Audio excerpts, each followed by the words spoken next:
ఒక ఫక్తు పొలిటికల్ లీడర్గా నా ముందు కూర్చున్నాడు విశారదన్. ఓటును నమ్ముకొని వస్తున్నాడు ఈ రోజు గద్దర్. రాజకీయ పార్టీ పెట్టను అని చెప్పిన విశారదన్ ఇప్పుడు ఎందుకు రాజకీయ పార్టీ ప్రకటన చేసిండు అని 100% మేము అట్టడుగు కుల రాజకీయాలే చేస్తాం. కాంశీరాం పెట్టిన పార్టీ బహుజన్ సమాజ్ పార్టీ. మరి ఆ పార్టీలో ఎందుకు మీరు చేరలేదు? తెలంగాణ పాలిటిక్స్ లో ఎక్కడండి మీ స్థానం? కల్వకుంట్ల చంద్రశేఖరరావు ముఖ్యమంత్రి గారిని ఏ రకంగా మీరు నిర్వచిస్తారు? ప్రపంచాన్ని తన చుట్టూ తిప్పుకునే తాత్విక తుంటరి ఒక స్వయం శక్తి నాయకుడు గాని రెడ్ల నుంచి బయలుదేరితే క్షణాల్లో కేసీఆర్ ప్రభుత్వం.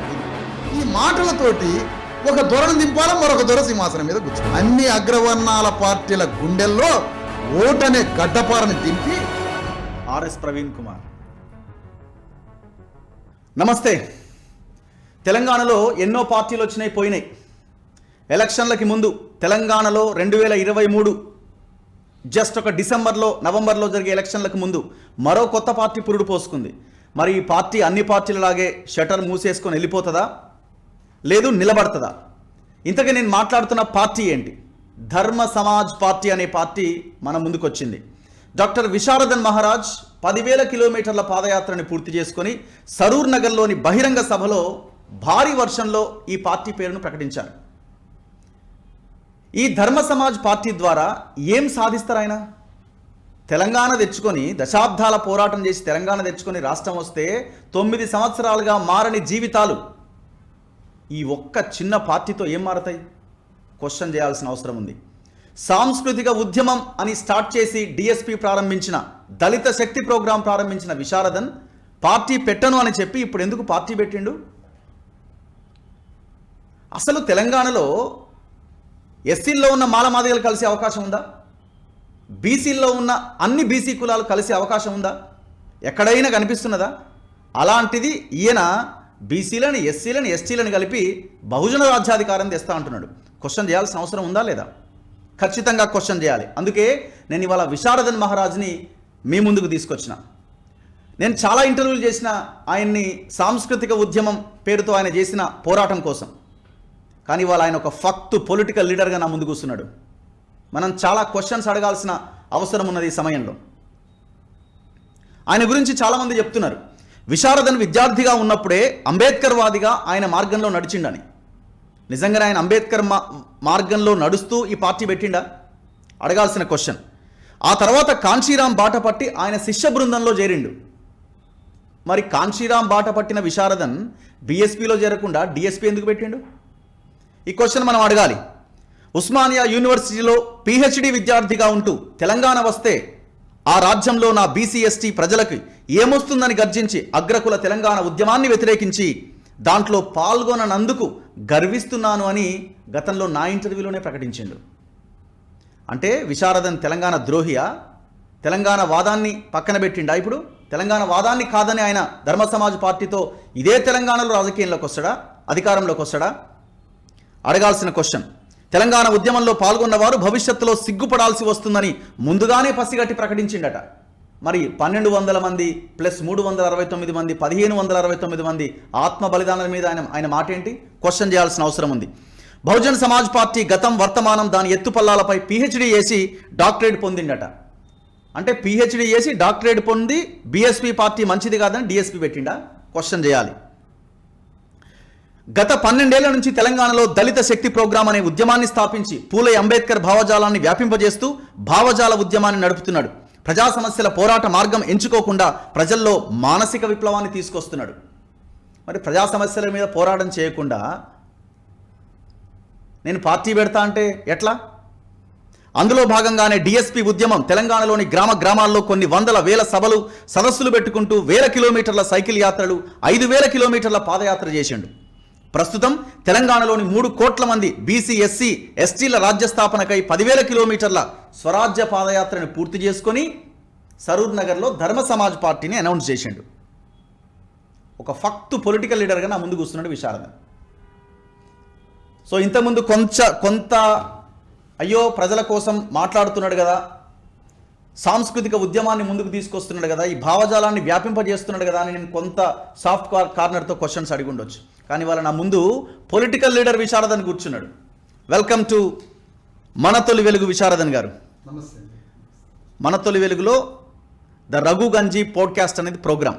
సో ఆ ప్రోగ్రాంలో మీరు కూర్చున్నారు. ఎట్లా ఉన్నారు? Fine sir. సో నేను ఇప్పుడు అడిగే ప్రతి ప్రశ్నకి మీ దగ్గర నుంచి సరైన సమాధానం వస్తుంది అనుకుంటున్నా. తప్పనిసరి. సో నేను ముందుగా అడుగుతున్న ప్రశ్న, మీరు ఫక్త్ పొలిటికల్ లీడర్, ఇప్పుడు ఒప్పుకుంటారా? ఫక్త్ పొలిటికల్ లీడర్ అంటే పాలిటిక్స్ పార్ట్ ఆఫ్ కల్చర్. సంస్కృతిలో ఒక భాగమే రాజకీయం. రాజకీయం అంటే అంబేద్కర్ ఉద్యమాన్ని నడపడానికి కొనసాగింపే రాజకీయాలు.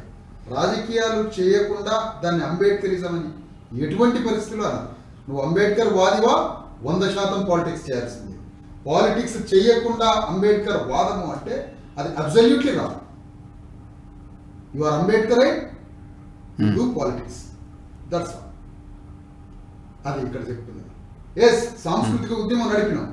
సాంస్కృతిక ఉద్యమంలో ఒక భాగమే రాజకీయాలు. మాకు ఒక సంస్కృతి ఉంది.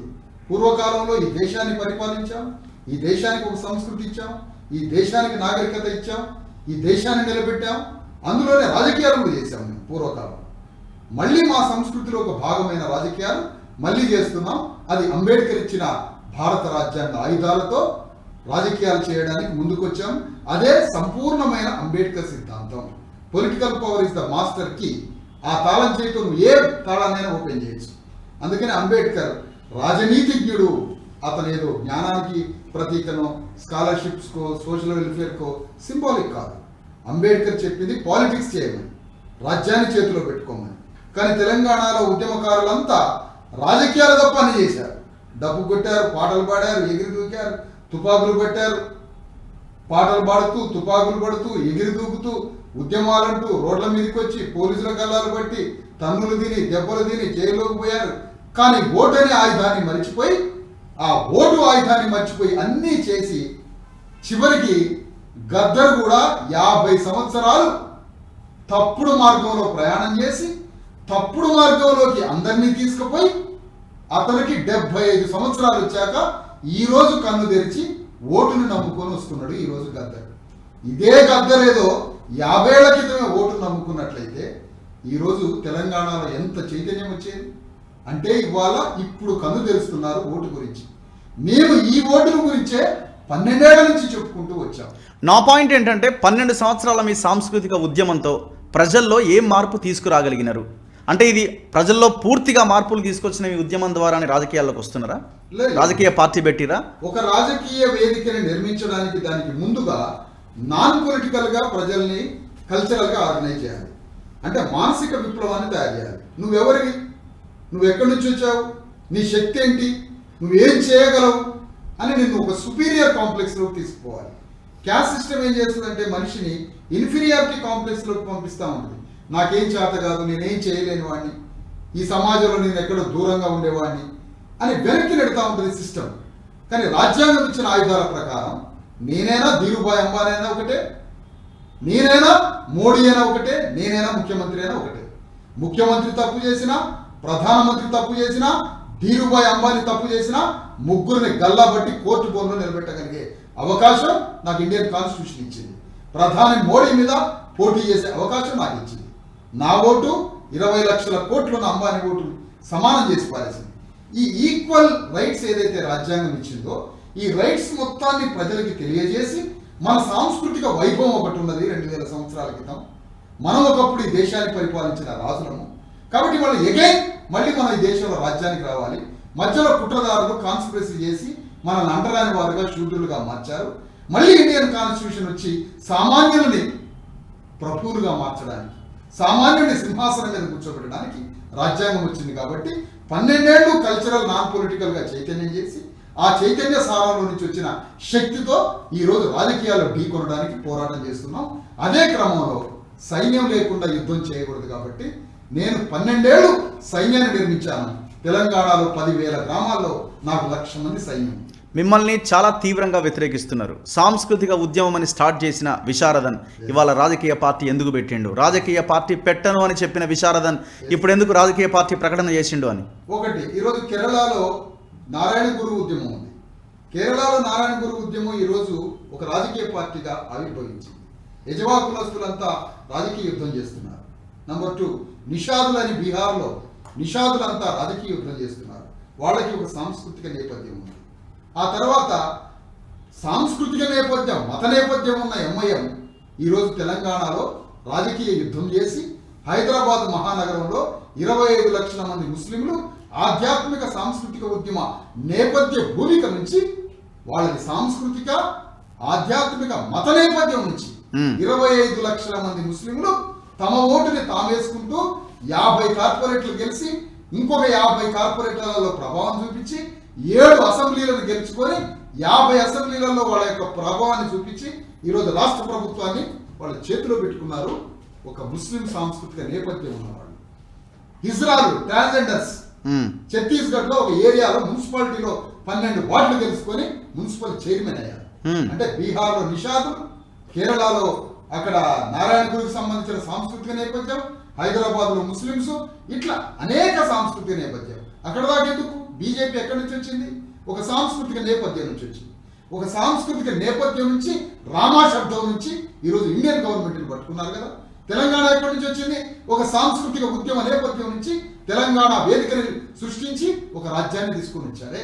అలాంటప్పుడు బీసీ ఎస్సీ ఎస్టీల తమ సాంస్కృతిక లోతుల్ని, తమ సాంస్కృతిక మూలాల్ని, తమ పూర్వీకుల యొక్క శక్తిని, అశోక సామ్రాజ్యం యొక్క లెగసీని చెప్పుకుంటూ నా ప్రజల్ని బలోపేతం చేసి మేము రాజ్యానికి రావడం తప్పట్లేదు.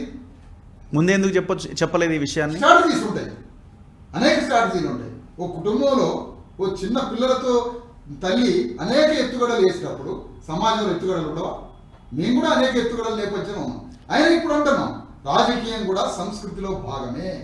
అంబేద్కర్ ఉద్యమం అంటే రాజకీయాలు చేయడమే.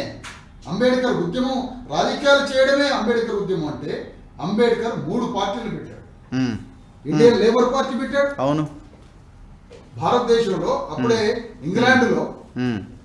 ఇంగ్లాండ్ దేశంలో లేబర్ పార్టీ, దాని ఇన్స్పిరేషన్ తో భారతదేశంలో కూడా లేబర్ పార్టీ పెట్టి ఇక్కడ కార్మిక కర్షకుల సమాజాన్ని తయారు చేశారు.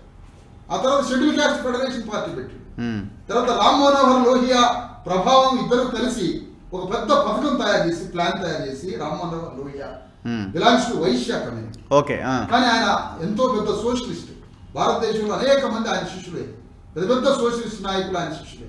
రామ్ మనోహర్ లోహియాతో రిపబ్లికన్ పార్టీ ఆఫ్ ఇండియా అని పెట్టాడు, గణతంత్ర రాజ్యం. అంటే 3 రాజకీయ పార్టీలు ఫ్లోట్ చేశాడు డాక్టర్ అంబేద్కర్.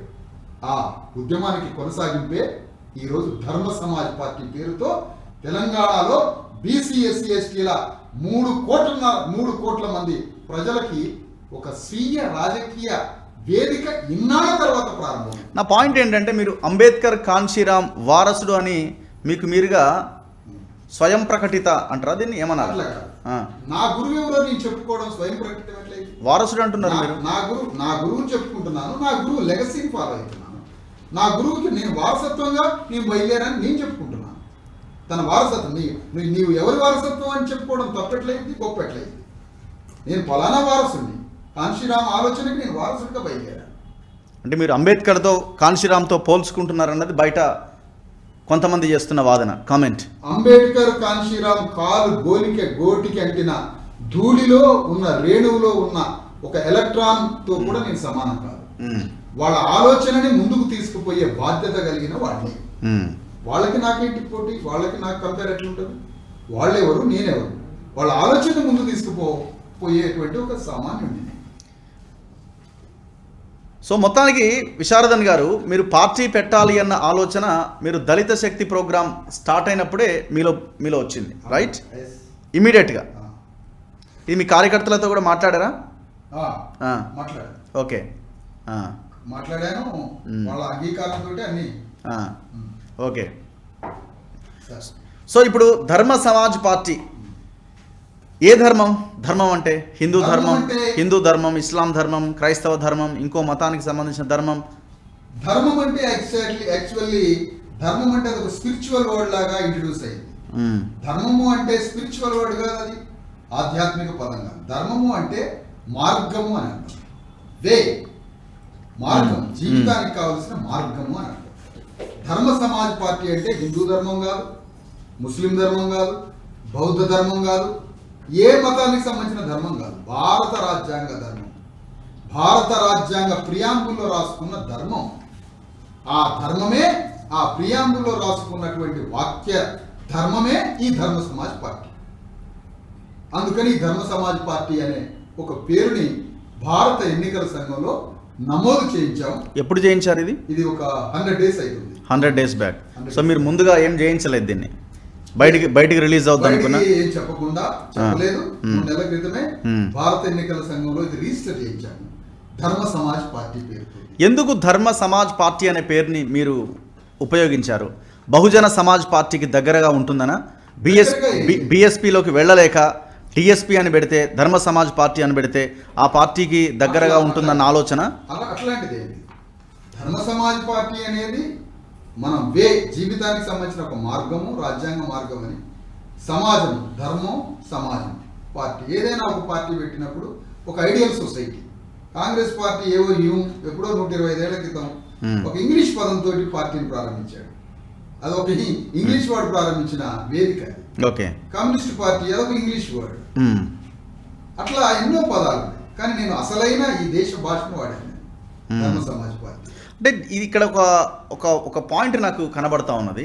ధర్మ అంటే బేసిక్గా ఇది హిందూ ధర్మమా, ఇంకో ధర్మమా, మతానికి సంబంధించిన ధర్మం అన్నట్టుగా రిలీజన్ బేస్డ్ ఐడియాలజీ అనేది ఫోకస్ అనేది ఎక్కువగా ఉంటుంది బేసిక్గా. సో ఆ పాయింట్ ఆఫ్ వ్యూలో మీరు ఏమైనా ఆలోచన చేశారా ధర్మం అనగానే? ఎప్పుడైనా కూడా నిర్వచనాలు అంటే అన్ని పార్టీలు వాళ్ళ ధర్మం అని చెప్పుకుంటాయి కాబట్టి సో అందరినీ కలుపుకొని పోవాలి, అందరిలో ఒక ఫీల్ రావాలి అన్న ఆలోచనతో ఏమైనా తీసుకొచ్చిరా? అంటే ఇక్కడ ఏంటంటే మనకి ప్రపంచం ఏ నిర్వచనాలు ఇస్తే ఆ నిర్వచనాలని ఫాలో అవుతుంది సమాజం. ఇప్పటిదాకా ధర్మం మీద వాళ్ళు కొన్ని నిర్వచనాలు ఇచ్చారు కాబట్టి మనం కొత్తగా డిఫైన్ చేయాల్సింది. కాబట్టి ధర్మం అంటే 100% ఇది స్పిరిచువల్ వర్డ్ కాదు. ధర్మం అంటే మార్గము. భారత రాజ్యాంగ పీఠికలో ధర్మము అని అంబేద్కర్ పదం వాడాడు. ఆ ధర్మం ప్రకారం నడవాలి. ధర్మము, విశ్వాసము, న్యాయము, సమానత్వము, సౌభ్రాతృత్వము, స్వేచ్ఛ, ఇవన్నీ వాడిన పదాలు. అందరం కలిసిమెలిసి సమాజంలో బ్రతుకుదామని ఒక ధర్మాన్ని ఆ ప్రియాంబుల్లో రాసింది. కాబట్టి ఆ ధర్మ మార్గంలో నడవడానికి ఒక ఆదర్శ సమాజాన్ని ఎప్పుడైనా సూచించాలి. నువ్వు రాజ్యంలో నుంచి సమాజంలో నుంచి రాజ్యం తీసుకొచ్చినా మళ్ళీ ఆ రాజ్యం ఏం కోరుకోవాలి? మళ్ళీ ఒక సమాజాన్ని కోరుకోవాలి. అందుకనే ఎప్పుడైనా ధర్మం నుంచి రాజు పుడతాడు. ఎప్పుడైనా రాజు ఎక్కడి నుంచి పుడతాడు?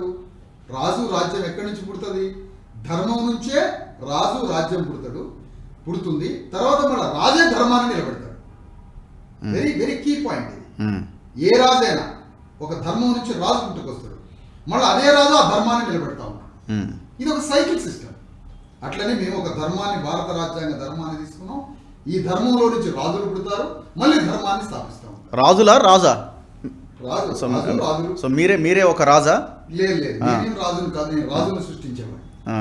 అంటే మీ పార్టీ తరపున రాజులను సృష్టిస్తారా? 100% రాజును సృష్టిస్తాం. కింగ్స్ రాజును సృష్టిస్తాం. సామ్రాట్ అశోక చక్రవర్తి అలాంటి రాజును సృష్టించబోతున్నాం బ్యాలెట్ బాక్స్ నుంచి. ఇప్పటిదాకా రాజు దైవాంశ సంభూతుడు అని, రాజు సర్వాధికారి అని, రాజే దైవాంశ సంభూతుడు, రాజు సర్వాధికారి అన్నాడు మొన్నటిదాకా రాజ్యాంగం రాయక ముందు వరకు. రాజు దైవాంశ సంభూతుడు ఏంటి? ఎట్లయితాడు రాజు దైవాంశ సంభూతుడు? రాజు సర్వాధికారి ఎట్లయితాడు? భూమి మొత్తం రాజు చేతులు ఎట్లా ఉంటుంది? మానవ హక్కులన్నీ రాజు చేతులు ఎట్లా ఉంటాయి? దాన్ని డెస్ట్రాయ్ చేసి భారత రాజ్యాంగం బ్యాలెట్ బాక్సులలో నుంచి రాజులు పుడతారు అని చెప్పాడు అంబేద్కర్. నీ అభిప్రాయాలని బ్యాలెట్ బాక్సులో వేస్తే బాక్స్లో నుంచి కింగ్స్ పుడతారని చెప్పాడు. సో నా పాయింట్ మీరు పార్టీ పెట్టారు ధర్మ సమాజ్ పార్టీ అని, దాన్ని ముందుకు తీసుకెళ్తాం, మేము అధికారంలోకి వస్తామని మీరు అంటున్నారు. మీరు స్టార్ట్ చేసిన దళిత శక్తి ప్రోగ్రామ్ మెజారిటీ ఒక కులం ఆధారంగా ముందుకు నడిచింది. మీరు అవునన్నా కాదన్నా ఒక వర్గం అందులో కీలక పాత్ర పోషించింది. ఆ పరిస్థితి నుంచి మీరు పార్టీ పెట్టి మేము ధర్మ సమాజ్ పార్టీ, ఇందులో బీసీలు, ఎస్సీలు, ఎస్టీలు అందరూ కలిసి ముందుకు వస్తారని నేను రాజ్యం స్థాపిస్తా అంటే ఎట్లా సాధ్యమవుతుంది? మీ 12 సంవత్సరాల మీ పోరాటంలోనే ఒక వర్గాన్ని మీరు ముందు పెట్టారు. ఈ మాట నేను మిమ్మల్ని అడుగుతున్నాను సార్, ఏ కులం ఆధారం లేకుండా ఏ పార్టీ ఉన్నదో చెప్తారా? ఫస్ట్ భారతదేశంలో ఇండియన్ గవర్నమెంట్ ఫామ్ అయినప్పుడు నెహ్రూ ప్రభుత్వంలో 300 మంది బ్రాహ్మణ్స్ ఉన్నారు ఎంపీలు, 300 మెంబర్స్. ఆ పార్టీకి లీడ్ చేసింది మొత్తం బ్రాహ్మణ్సే. ఎవరైనా క్వశ్చన్ చేశారా? జనతాదళ పార్టీ, జనతా ఉద్యమం వచ్చినప్పుడు విశ్వనాథ్ ప్రతాప్ సింగ్ టైంలో జనతా మూవ్మెంట్లో అంతా ఠాగూర్లు నాయకత్వం ఇచ్చారు. ఎవరైనా అడిగారా? ఆ తర్వాత జనతాలో 2 వర్గాలు అయినప్పుడు రెండవ జనతా వర్గానికి జాట్లు నాయకత్వం ఇచ్చారు. ఎవరైనా అడిగారా? జగన్మోహన్ రెడ్డి పార్టీలో మొత్తం 4 ఫ్రంటల్ సోల్జర్స్ అంతా రెడ్లు ఉన్నారు. ఎవరైనా అడిగారా? కమ్యూనిస్టు పార్టీలలో 4 ఫ్రంటల్ నాయకత్వం ఆ రోజు నుంచి ఈ రోజు వరకు ఉమ్మడి ఆంధ్రప్రదేశ్ లో కమ్మాసే ఉన్నారు. ఎవరైనా అడిగారా? రేవంత్ రెడ్డి పార్టీలో మొత్తం యంత్రాంగం, దాని ఆత్మ స్టార్టింగ్ నుంచి ఎండింగ్ వరకు దాని లీడర్షిప్ మొత్తం 4 ఫ్రంటల్ సోల్జర్స్ అంతా రెడ్డిస్ ఉన్నారు. ఎవరైనా అడిగారా? కేసీఆర్ నాయకత్వంలో పుట్టిన పార్టీ మొత్తం 4 ఫ్రంటల్ దాని బ్యాంక్, బ్రెయిన్ బ్యాంక్ అంతా వెనమాస్ చేతిలో ఉంది. 2వ శ్రేణిలో రెడ్డిస్ ఉన్నారు. ఎవరైనా అడిగారా? ఎంఐఎం పార్టీకి మొత్తం ముస్లిమ్స్ ఉన్నారు. ఎవరైనా అడిగారా? షర్మిల చేసిన పాదయాత్ర మొత్తం ప్రతి గ్రామంలో రెడ్లిళ్లలోనే భోజనాలు చేసుకుంటూ పార్టీ ఏతరంగా రెడ్లంతా ఆమెను స్వాగతపరుచుకుంటూ రెడ్లని కీలకంగా చేసి రెడ్ల థాట్స్ తోటి పోతుంది. ఎవరైనా అడిగారా? కానీ నేను భారతదేశంలో 6500 కులాల సామాజిక వ్యవస్థలో 2000 సంవత్సరాల నుంచి బాధిత వర్గంగా ఉన్న ఆకలి దప్పులతో బతుకుతూ తిండి లేని కష్టజీవులు, కార్మికులు అయినటువంటి సమాజంలో అట్టడుగు వర్గం ఉన్న మాదిగల్ని మొదట ట్రీట్ చేస్తే తప్పెట్లయింది? కులమే కదా అల్టిమేట్ గా, కులమే అల్టిమేట్ గా, కులమే. కానీ బాధిత కులం మాట్లాడడంలో న్యాయం ఉంటుంది. బాధితుడు నా గొంతు, నా స్వరము, నా ఆకలి, నా అవమానం ఏంటి, నా హక్కులేంటి అని బాధిత కులం మాట్లాడితే న్యాయం. కానీ నిందిత కులాలు ఉన్నాయి కదా, దోపిడీ చేసిన కులాలు, సమాజాన్ని, ఆర్థికాన్ని, రాజకీయాన్ని, భూమిని మింగేసిన కులాలు, కుల రాజకీయం చేయడం తప్పు కాదా? అంటే భూమిని, రాజ్యాన్ని, వ్యవస్థల్ని మింగిన కులాలేమో కుల రాజకీయం చేస్తే తప్పు కాదు. బాధిత కులం భూమి లేనివాడు, రాజ్యం లేనివాడు, 2000 సంవత్సరాలు సాంఘికంగా అణిచివేయబడ్డవాడు తన హక్కులను అడగడం తప్పెట్లేదు. 100% మేము అట్టడుగు కుల రాజకీయాలే చేస్తాం. మరి 12 సంవత్సరాలుగా కేవలం మాదిగలను ఎందుకు 4 ఫ్రంట్ లో పెట్టారు? బీసీలను ఎందుకు పెట్టలే? ఎస్టీలను ఎందుకు పెట్టలే? మొదటి 5 సంవత్సరాలు మాదిగలతోటి కొంత మూమెంట్ నడిపించాం. ఎందుకు నడిపించామంటే ఆంధ్రప్రదేశ్, మరి ముఖ్యంగా తెలంగాణలో మాదిగలు అంబేద్కర్ ఉద్యమానికి దూరం అయిపోయారు. దానికి కొన్ని రీజన్స్ ఉన్నాయి, కారణాలు. మాదిగలు సామాజికంగా అణచివేతకు గురయ్యారు. రిజర్వేషన్ సౌకర్యాలు కూడా తక్కువ అనుభవించారు. మాదిగలకి ప్రాపంచిక జ్ఞానము, కొంత సాంస్కృతిక నేపథ్యము తెలియక కొంత అగమ్యం, అంటే గమ్యం లేని గోచరంలో ఉన్నారు. అలాంటి మాదిగల్ని ఫస్ట్ ట్రీట్ చేయాలి. ఒక హాస్పిటల్లోకి వెళ్ళినప్పుడు ఎవరిని ట్రీట్ చేస్తాం ఫస్ట్ అని అంటే ఐసీలో ఉన్న వాళ్ళని ట్రీట్ చేస్తాం. ఏదో జలుబు వచ్చినోడిని, దగ్గు వచ్చినోడిని కాదుగా ట్రీట్ చేయాల్సింది. కాబట్టి నేను హాస్పిటల్కి పోయి అన్ని కులాలను చూశాను. సామాజిక వైద్యశాలలో పోయాను. I'm doctor, okay, I'm social doctor. కాబట్టి నేను ఒక సామాజిక హాస్పిటల్కి వెళ్ళి చూశాను. ఏ కులం ఎక్కువ జబ్బు పడి ఉన్నది, మాదిగలు ఐసీలో ఉన్నారు. నా ట్రీట్మెంట్ నేను వాళ్ళ దగ్గర నుంచి మొదలుపెట్టాను. తర్వాత మాలల దగ్గరికి పోయాను. ఈ మొన్న మొదలుపెట్టిన పాదయాత్ర దగ్గర నుంచి బీసీల దగ్గరికి వెళ్తున్నాను. బీసీల నుంచి అమోఘమైన స్పందన వస్తా ఉంది. అందుకని ఇప్పుడు నేను అన్ని సామాజిక వర్గాల దగ్గరికి వెళ్తున్నాను. ఎట్లా కలుపుతారండి మీరు? నాకు అర్థం కాదు. నేను కూడా ఒక గ్రామం నుంచే వచ్చిన. నేను చెప్పండి సార్. మీరు ఎస్సీలో ఉన్న మాల మాదిగలను కలపగలుగుతారా మీరు? చెప్పండి. ఒకటి ఏంటంటే ఆ వైరుధ్యం అయితే మీకు తెలుసు కదా, ఉన్న వైరుధ్యం మీకు తెలుసు కదా. ఇండియన్ క్యాస్ట్ సిస్టమ్ లో ఏ 2 కులాలు ఒకటి కావు. ఫస్ట్ పాయింట్ అంటే అట్లా విభజించారు. కానీ ఈ శూద్ర కులాలు, సబ్బండ కులాల యొక్క నేపథ్యాన్ని, వాళ్ళ రూట్స్ ని, వాళ్ళ మూలాలని తెలియజెప్పి మనమందరం ఒకప్పుడు ఒక అన్నదమ్ములు లాంటి వాళ్ళం, మనందరం ఒక తల్లి బిడ్డలం. కానీ ఆనాడున్నటువంటి సామాజిక వ్యవస్థ, ఆనాడున్నటువంటి మనుధర్మ వ్యవస్థ మనలందరినీ విడగొట్టి విడదీసింది అని రూట్ కాజ్ని ఎక్స్ప్లెయిన్ చేస్తూ వీళ్ళని కల్చరల్గా కలపడం ఒక పాయింట్. మా ముందు అందరం కలిసి రాజకీయంగా యుద్ధం చేస్తే మనకి భూమి, రాజ్యం, సంపద మనదైంది అంటే ఒక ప్రయోజనాన్ని చూపిస్తూ, ఒక సాంస్కృతిక మూలాన్ని చూపిస్తూ, రెండింటిని చూపించి గ్రామాల్లో ఉన్న బీసీ, ఎస్సీ, ఎస్టీలను ఒక్కటిగా చేసి మేము అగ్రకులాల రాజకీయాల మీద యుద్ధం చేస్తాం. అప్పుడు ఆ యుద్ధంలో మేము ప్రయోజనం పొందేది చూపిస్తాం, మా సాంస్కృతిక మూలాన్ని చూపించే 2 పాయింట్ల ద్వారా మేము బీసీ, ఎస్సీ, ఎస్టీలను కలపాలనే ఆలోచనతో బయలుదేరాం. బీసీల్లో ఉన్న 100కు పైన కులాలు ఉన్నాయా సార్? ఉన్నాయి సార్. 100కు పైన కులాలే ఒక దగ్గర లేవు. అవును. ఇవాళ రాష్ట్రంలో 100కు పైగా ఉన్న బీసీ కులాలే ఒక దగ్గర లేవు. అవును. మళ్ళీ ఇదే బీసీలను తీసుకుపోయి ఎస్సీ, ఎస్టీలతో మేము అందరం కలిసి రాజ్యాధికారం అని అంటున్నారు. ఎందుకు నేను అంటున్న ఈ మాట అంటే ఎంతో మంది వచ్చినారు, ఎంతో మంది పార్టీలు పెట్టినారు, సంఘాలు పెట్టినారు, అందరూ అన్నీ చేసినారు ఎస్సీ, ఎస్టీ, బీసీ ఉద్యమం అని. ఏం నిలబడలే. అవును సార్. ఎవరేం సాధించలేకపోయినా. కానీ దానికి ప్రతిదీ కూడా కొత్త ఉద్యమాలు ఎందుకు వస్తాయంటే పాత ఉద్యమాలలో నుంచి లోపాల వల్లనే కొత్త ఉద్యమాలు పుట్టుకొస్తూ ఉంటాయి. ఆ లోపాలు, ఆ గుణపాఠాల ద్వారా కొత్త ఉద్యమాలు వస్తాయి. నేనేమన్నానంటే అసలు ఈ కులాలని ఒకరిని ఒకరు కలవకుండా రోజు గ్రామాలలో అగ్రకులాలేగా రాజకీయాలు చేసేది. మమ్మల్ని కలవనియట్లేదు గ్రామాల్లో, మమ్మల్ని విడివిడిగా ముక్కలు ముక్కలు చేస్తూ కులాల విభజన చేస్తున్నారు రాజకీయాలు ఇవాళ ఉన్న పాలక వర్గాలు. నేను కలిపే పనిలో ఉన్నా, వాళ్ళు విడగొట్టే పనిలో ఉన్నారు. మేము కలుపుకుంటున్నాం, అందరి దగ్గరికి పోయి కలుపుకుంటున్నాం అన్ని అణగారిన వర్గాలు. కాబట్టి 100% కలుస్తారనే అభిప్రాయం. 100 ఏళ్ల కన్నా కలుస్తారా?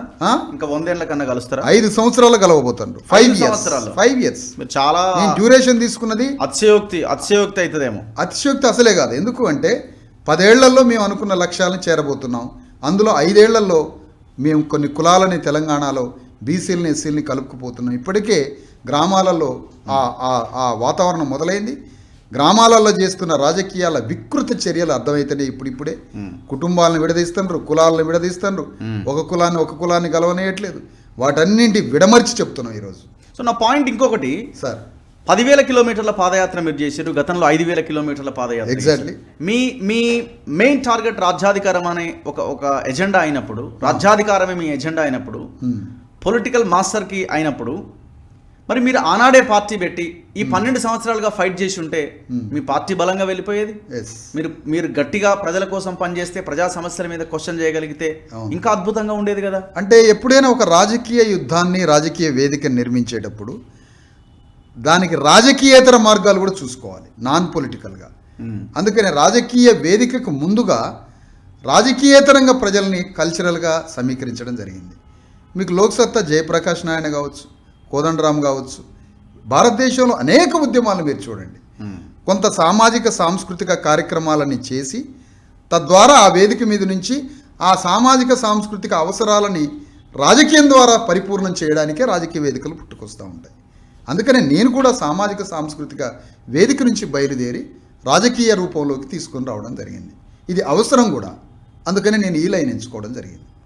సో మీరు మాట్లాడుతున్న క్రమంలో మీ స్పీచెస్లో కానీ బహిరంగ సభల్లో కానీ చాలామంది ఎస్సీ ఎస్టీ బీసీ అంటారు. అవును. మీరు బీసీ ఎస్సీ ఎస్టీ అంటున్నారు. అవును సార్. ఏంది దీని వెనకాల ఉన్న అంటే దీని వెనకాల ఏంటంటే యాక్చువల్గా ఎస్సీలు కొంత అంబేద్కర్ ఆలోచన విధానంతో కొంత చైతన్యమై దేశవ్యాప్తంగా ముందుకు వస్తుండ్రు, కానీ బీసీలు తమ బానిసత్వ సంఖ్యల గురించి ఇంకా అర్థం కావట్లేదు. ఓ విచిత్రమైన మాట చెప్పమంటారు రఘు గారు. మండల్ కమిషన్ కోసం ఉద్యమం జరిగినప్పుడు మండల్ కమిషన్ ఉద్యమం ఏమో బీసీల కోసం వచ్చింది, కానీ బీసీల కోసం బీసీలు ఉద్యమించలే, ఎస్సీలు ఉద్యమించారు మండల్ కమిషన్ కోసం. ఓకే. మండల్ కమిషన్ అమలు చేయాలని అదేమో వచ్చిందేమో బీసీల కోసం, కానీ బీసీలు పోరాడలే, ఎస్సీలు పోరాడారు మండల కమిషన్ కోసం. కొద్దిగా బీసీలు అప్పుడు వచ్చారు, కానీ ఫోర్ ఫ్రంటల్గా ఉండింది ఎస్సీలు. అంటే బీసీలు ఈ సామాజిక వ్యవస్థలో అటు అగ్రకులాల వైపు ఉన్నారు, ఇటు అణగారిన వర్గాల వైపు, కింది వర్గాల వైపు రాలి మధ్యస్థంగా ఉన్నారు బీసీలు. ఎందుకంటే సోషల్ సిస్టమ్ కూడా వాళ్ళని అట్లనే ఉంచింది. ఎందుకంటే వీళ్ళు గడి బయట కొంత అణగారిన వర్గాలు కొంతమంది ఉన్నారు, ఇన్సైడ్ కొంతమంది ఉన్నారు. అందుకని బీసీలు ఎటుగాని స్థితిలో ఉన్నారు కాబట్టి ముందు వాళ్ళని అడ్రస్ చేయాలని బీసీ ఎస్సీ ఎస్టీ అని చెప్పడం జరిగింది.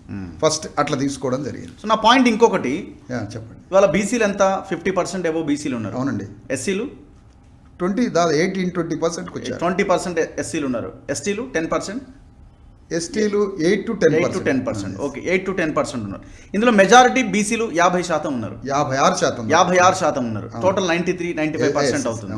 సో ఈ 56% ఉన్న బీసీలు ఎస్సీ ఎస్టీల రాజ్యాధికారం, బీసీల రాజ్యాధికారం కలిపి ఒకటి పక్కన పెడితే మేమే ముఖ్యమంత్రి కావాలని కోరుకునే వాళ్ళ సంఖ్య కూడా పెరుగుతున్నది కదా.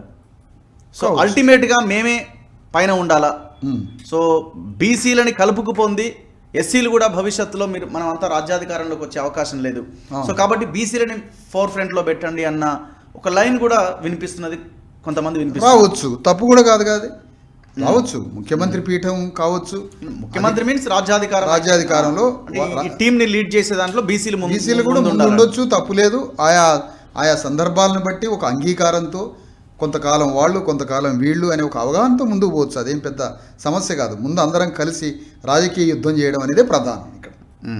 సో అలాంటి పరిస్థితి వస్తే మీలాంటి వాళ్ళు అంగీకరిస్తారా? తప్పనిసరిగా. ఎందుకు అంటే బీసీలలో రాజకీయ కాంక్ష ఉన్నప్పుడు, ఎస్సీలో రాజకీయ కాంక్ష ఉన్నప్పుడు వాళ్ళని ఒక అవగాహనతోటి వాళ్ళని కొంతకాలం వాళ్ళకి కొంతకాలం మాకు, బీసీలకి ఎస్సీలకి అన్నట్టుగా అలాంటి అవగాహనతో కూడా పోవచ్చు, తప్పేం లేదు. సో ఇంతవరకు కొంత సోషల్ యాంగిల్లో మాట్లాడినాం, ఫక్త్ పొలిటికల్గా మాట్లాడదాం. ఇప్పుడున్న పొలిటికల్ సిస్టమ్, రాజకీయ నాయకులు, అందులో మీరు ఓకే రైట్. విశారదన్ గారు, మీరు ఇచ్చిన లైన్లో, మీరు ఇచ్చిన పాయింట్లో ఇంకొక క్వశ్చన్ ఏంటంటే, నాకు వచ్చిన ఇంట్రోలో మీరు డిఎస్పీ అంటున్నారు.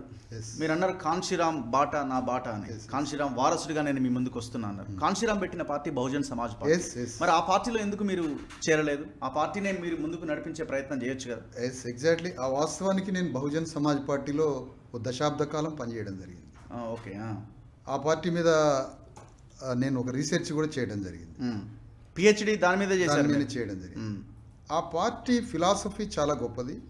ఆ పార్టీ మేనిఫెస్టో కూడా ఆర్పిఐ పార్టీ మేనిఫెస్టో ఏదో అంబేద్కర్ ఆర్పిఐ మేనిఫెస్టోని తీసుకొచ్చి బహుజన్ సమాజ్ పార్టీ మేనిఫెస్టోలో పెట్టాడు కాన్షీరామ్.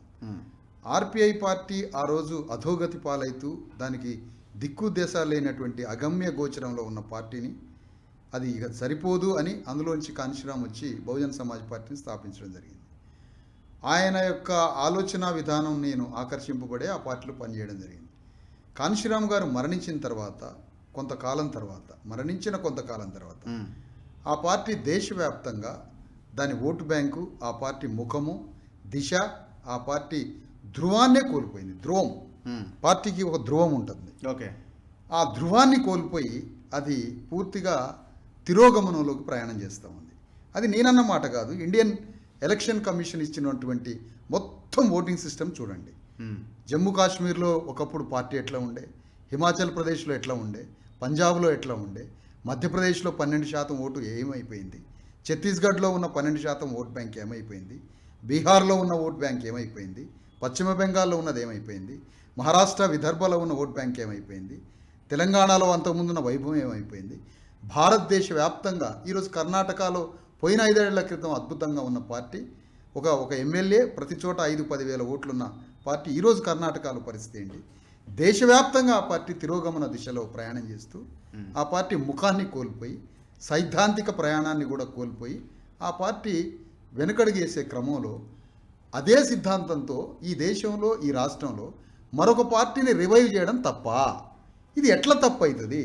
మరొక రాజకీయ వేదికను తీసుకొచ్చి అదే సిద్ధాంతంతో మళ్ళీ ఆ పార్టీని పునర్వైభవం చేయడానికి మరో వేదిక మించి తీసుకురావడం తప్ప. మీరు అంటున్నది బిఎస్పీ 2 అని అంటున్నారా ఏంటి? అట్లేమనట్లేదు. డిఎస్పి, దళిత శక్తి ప్రోగ్రామ్ అనే సామాజిక వేదిక నుంచి తీసుకొచ్చిన ధర్మ సమాజ్ పార్టీ అనేది అదే అంబేద్కర్, ఫూలే, కాన్షీరామ్ యొక్క లెగసీని నేను రాజకీయ వేదిక మించి కంటిన్యూ చేయాలి. ఇదే పార్టీని తెలంగాణలో కూడా మళ్ళీ రివైవ్ చేయడానికి ఆల్రెడీ ఒక అధ్యక్షుడిని, ఆర్ఎస్ ప్రవీణ్ కుమార్ని, ఆ పార్టీ జాతీయ అధ్యక్షురాలు మాయావతి నియమించారు. ఎలక్షన్లకు రెడీ అవుతున్నారు.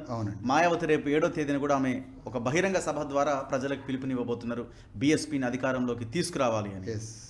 అవును. సో ఈ పరిణామం తెలంగాణలో వాళ్ళు అధికారంలోకి రావడానికి చేస్తున్న ప్రయత్నమే కదా. అవును, అందరూ స్ట్రాంగ్ గా ఉన్నామని చెప్పే ప్రయత్నం. అదే ఆచరణాత్మకమైనటువంటి కార్యక్రమే మనకు ప్రామాణికం సార్. అందరం మనం పిలిపిస్తాం, అనేక వేదికలు, అనేక సంఘాలు పిలిపిస్తాయి. ఆచరణాత్మకమైనటువంటి విజయమే తార్కాణం. ఏం ఆచరణ మీకు కనిపించలేదు అందులో? ఆచరణాత్మకం అంటే మీకు దేశవ్యాప్తంగా పార్టీ పరిస్థితి మీరే గమనించండి. మొత్తం పార్టీ పరిస్థితిని గణాంకాలతో సహా పరిశీలించండి. నేనన్న మాట కాదు కదా. ఒక్కొక్క రాష్ట్రంలో, ఒక్కొక్క ప్రాంతంలో పార్టీ ఏ స్థితిలో ఉందో చూసుకుంటూ పోవాలి కదా. మనం ఆ గణాంకాలని ప్రామాణికంగా చూడాలి కదా. అందుకనే కదా ఈరోజు మరి ధర్మ సమాజ్ పార్టీని స్థాపించాల్సినటువంటి పరిస్థితి ఎందుకు వచ్చింది మీరు కూడా గమనించాలి. ఒకవేళ తెలంగాణలో ఆ సీటు ఖాళీ లేకపోయినా ధర్మ సమాజ్ పార్టీ పెట్టేవాళ్ళ మీరు? ఏ సీటు ఖాళీ లేకపోయినా బిఎస్పీ తెలంగాణ రాష్ట్ర అధ్యక్షుడి స్థానం ఒకవేళ ఖాళీగా ఉంటే అంటే మీన్స్ ఏంటి? అంటే మీరు 12 years కంప్లీట్ చేసుకొని మీరు పార్టీ పెట్టాలి అనుకున్నప్పుడు, అవును సార్, బిఎస్పీ తెలంగాణ రాష్ట్ర అధ్యక్షుడి స్థానం ఖాళీగా ఉంటే, పార్టీ ఆర్ఎస్పీకి ముందున్న సిచ్యువేషన్ ఉంటే మీరు ఆ పార్టీలో జాయిన్ అయ్యే వాళ్ళు? అసలు దాంతో సంబంధమే లేదు. లేదా? నాకు దాంతో సంబంధం లేదు. అసలు ఏనాడు ఆలోచించలేదు. అసలు అలాంటి సంబంధం లేదు. దేశవ్యాప్తంగా ఆ పార్టీ యొక్క తిరోగమన దిశలో ఉంది. ఆ పార్టీ సైద్ధాంతికంగా, ఆ పార్టీ యొక్క వేగము అన్నీ బ్యాక్ స్టెప్లో ఉన్నది. కాబట్టి మరొక రాజకీయ శక్తి అదే కాన్షీరామ్ వర్క్ స్టైల్, అదే అంబేద్కర్ తాత్వికతతో పార్టీని మళ్ళీ రివైవ్ చేయాల్సినటువంటి ధర్మ సమాజ్ పార్టీ బహుజన్ సమాజ్ పార్టీ పేరు వచ్చేలాగా ఏమన్నా పెట్టినరా? దీనికి పోటీగా ఏమన్నా పెట్టి? దానికి సంబంధమే లేదు. సంబంధమే లేదా? ఎలాంటి సంబంధం లేదు. అట్లా అనుకుంటే యూపీలో సమాజ్వాదీ పార్టీ ఉంది. సమాజం అనేది ఒక న్యాచురల్ వర్డ్. అది అంతే తప్ప దానికి దీనికి సంబంధం ఎక్కడిది? పూర్తి భిన్నమైంది కదా. ధర్మ సమాజ్ పార్టీకి దానికి భిన్నం. ఆయన శబ్దాలని బట్టి ఏముంటుంది సార్? శబ్దాలని అక్షరాలని బట్టి ఏముంటుంది? ప్రజలు దేన్ని గమనిస్తే దాన్ని గమనిస్తారు. భవిష్యత్తులో కలిసి పోటీ చేసే ఆలోచన ఏమైనా ఉందా? అదే తప్పనిసరిగా ఒక ఆలోచన ఎంత అనుకున్నప్పటికీ పార్టీలతో కొంత ఒక దగ్గరకు వచ్చినప్పుడు, ఇప్పుడు కమ్యూనిస్టు పార్టీలలో ఎన్నో భిన్న వైరుధ్యాలు, భిన్న ధృవాలు, భిన్న దృక్పథాలు ఉన్నప్పటికీ ఒక ఫెడరల్ పాయింట్ దగ్గరకు వస్తుంటారు అప్పుడప్పుడు. ఓకే.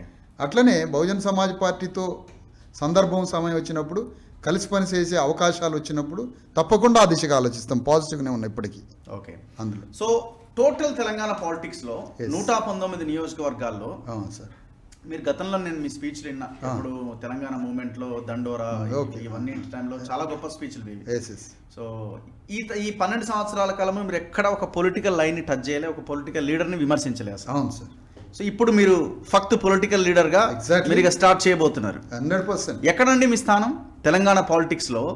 కేసీఆర్, రేవంత్ రెడ్డి, బండి సంజయ్, ఈటల రాజేందరు, ఇంకా ఇంకా ఇంకా ఇంకా మహామహులు.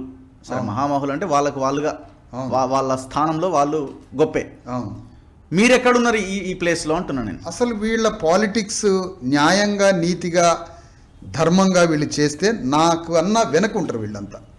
మీకన్నా వెనకుంటారు? నాకన్నా వెనకుంటారు వీళ్ళు. న్యాయంగా, ధర్మంగా, నీతిగా రాజకీయాలు చేస్తే.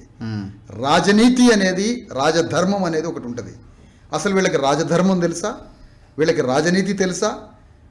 అసలు రియల్ స్టేట్స్ మ్యాన్, పొలిటీషియన్ అంటే ఒక రాజనీతికి నిర్వచనం వీళ్ళకి తెలుసా? మాఫియా, మనీ, మీడియాతో సృష్టించబడ్డ వ్యక్తులు వీళ్ళు.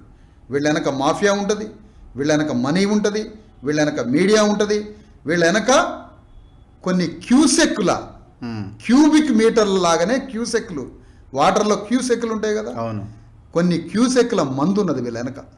కొన్ని లక్షల లీటర్ల మందు వీళ్ళ వెనక ఉన్నది. అంటే మందు అనే సముద్రం వీళ్ళ దగ్గర ఉన్నది. మందు, మాఫియా, మనీ, మీడియాతో ఈ గర్భంలో నుంచి పుట్టుకొచ్చిన పార్టీలు, ఈ గర్భం నుంచి పుట్టిన వాళ్ళే మీరు చెప్తున్న రాజకీయ నాయకులు. ఈ 4 లేకుండా వాళ్ళని రమ్మనండి, వాళ్ళని దాటి మేము వెళ్ళిపోతాం ధర్మ సమాజ్ పార్టీ. ఆ 4 లేకుండా అసలు పొలిటికల్ పార్టీ సిస్టమే ఉండదేమో ఈ దేశంలో. ఆ 4 అవేవి లేకుండా. అందుకనే ఇక్కడ మీరు చూడండి, ఎవరు విమర్శిస్తున్నారు డబ్బులు ఉన్నాయని.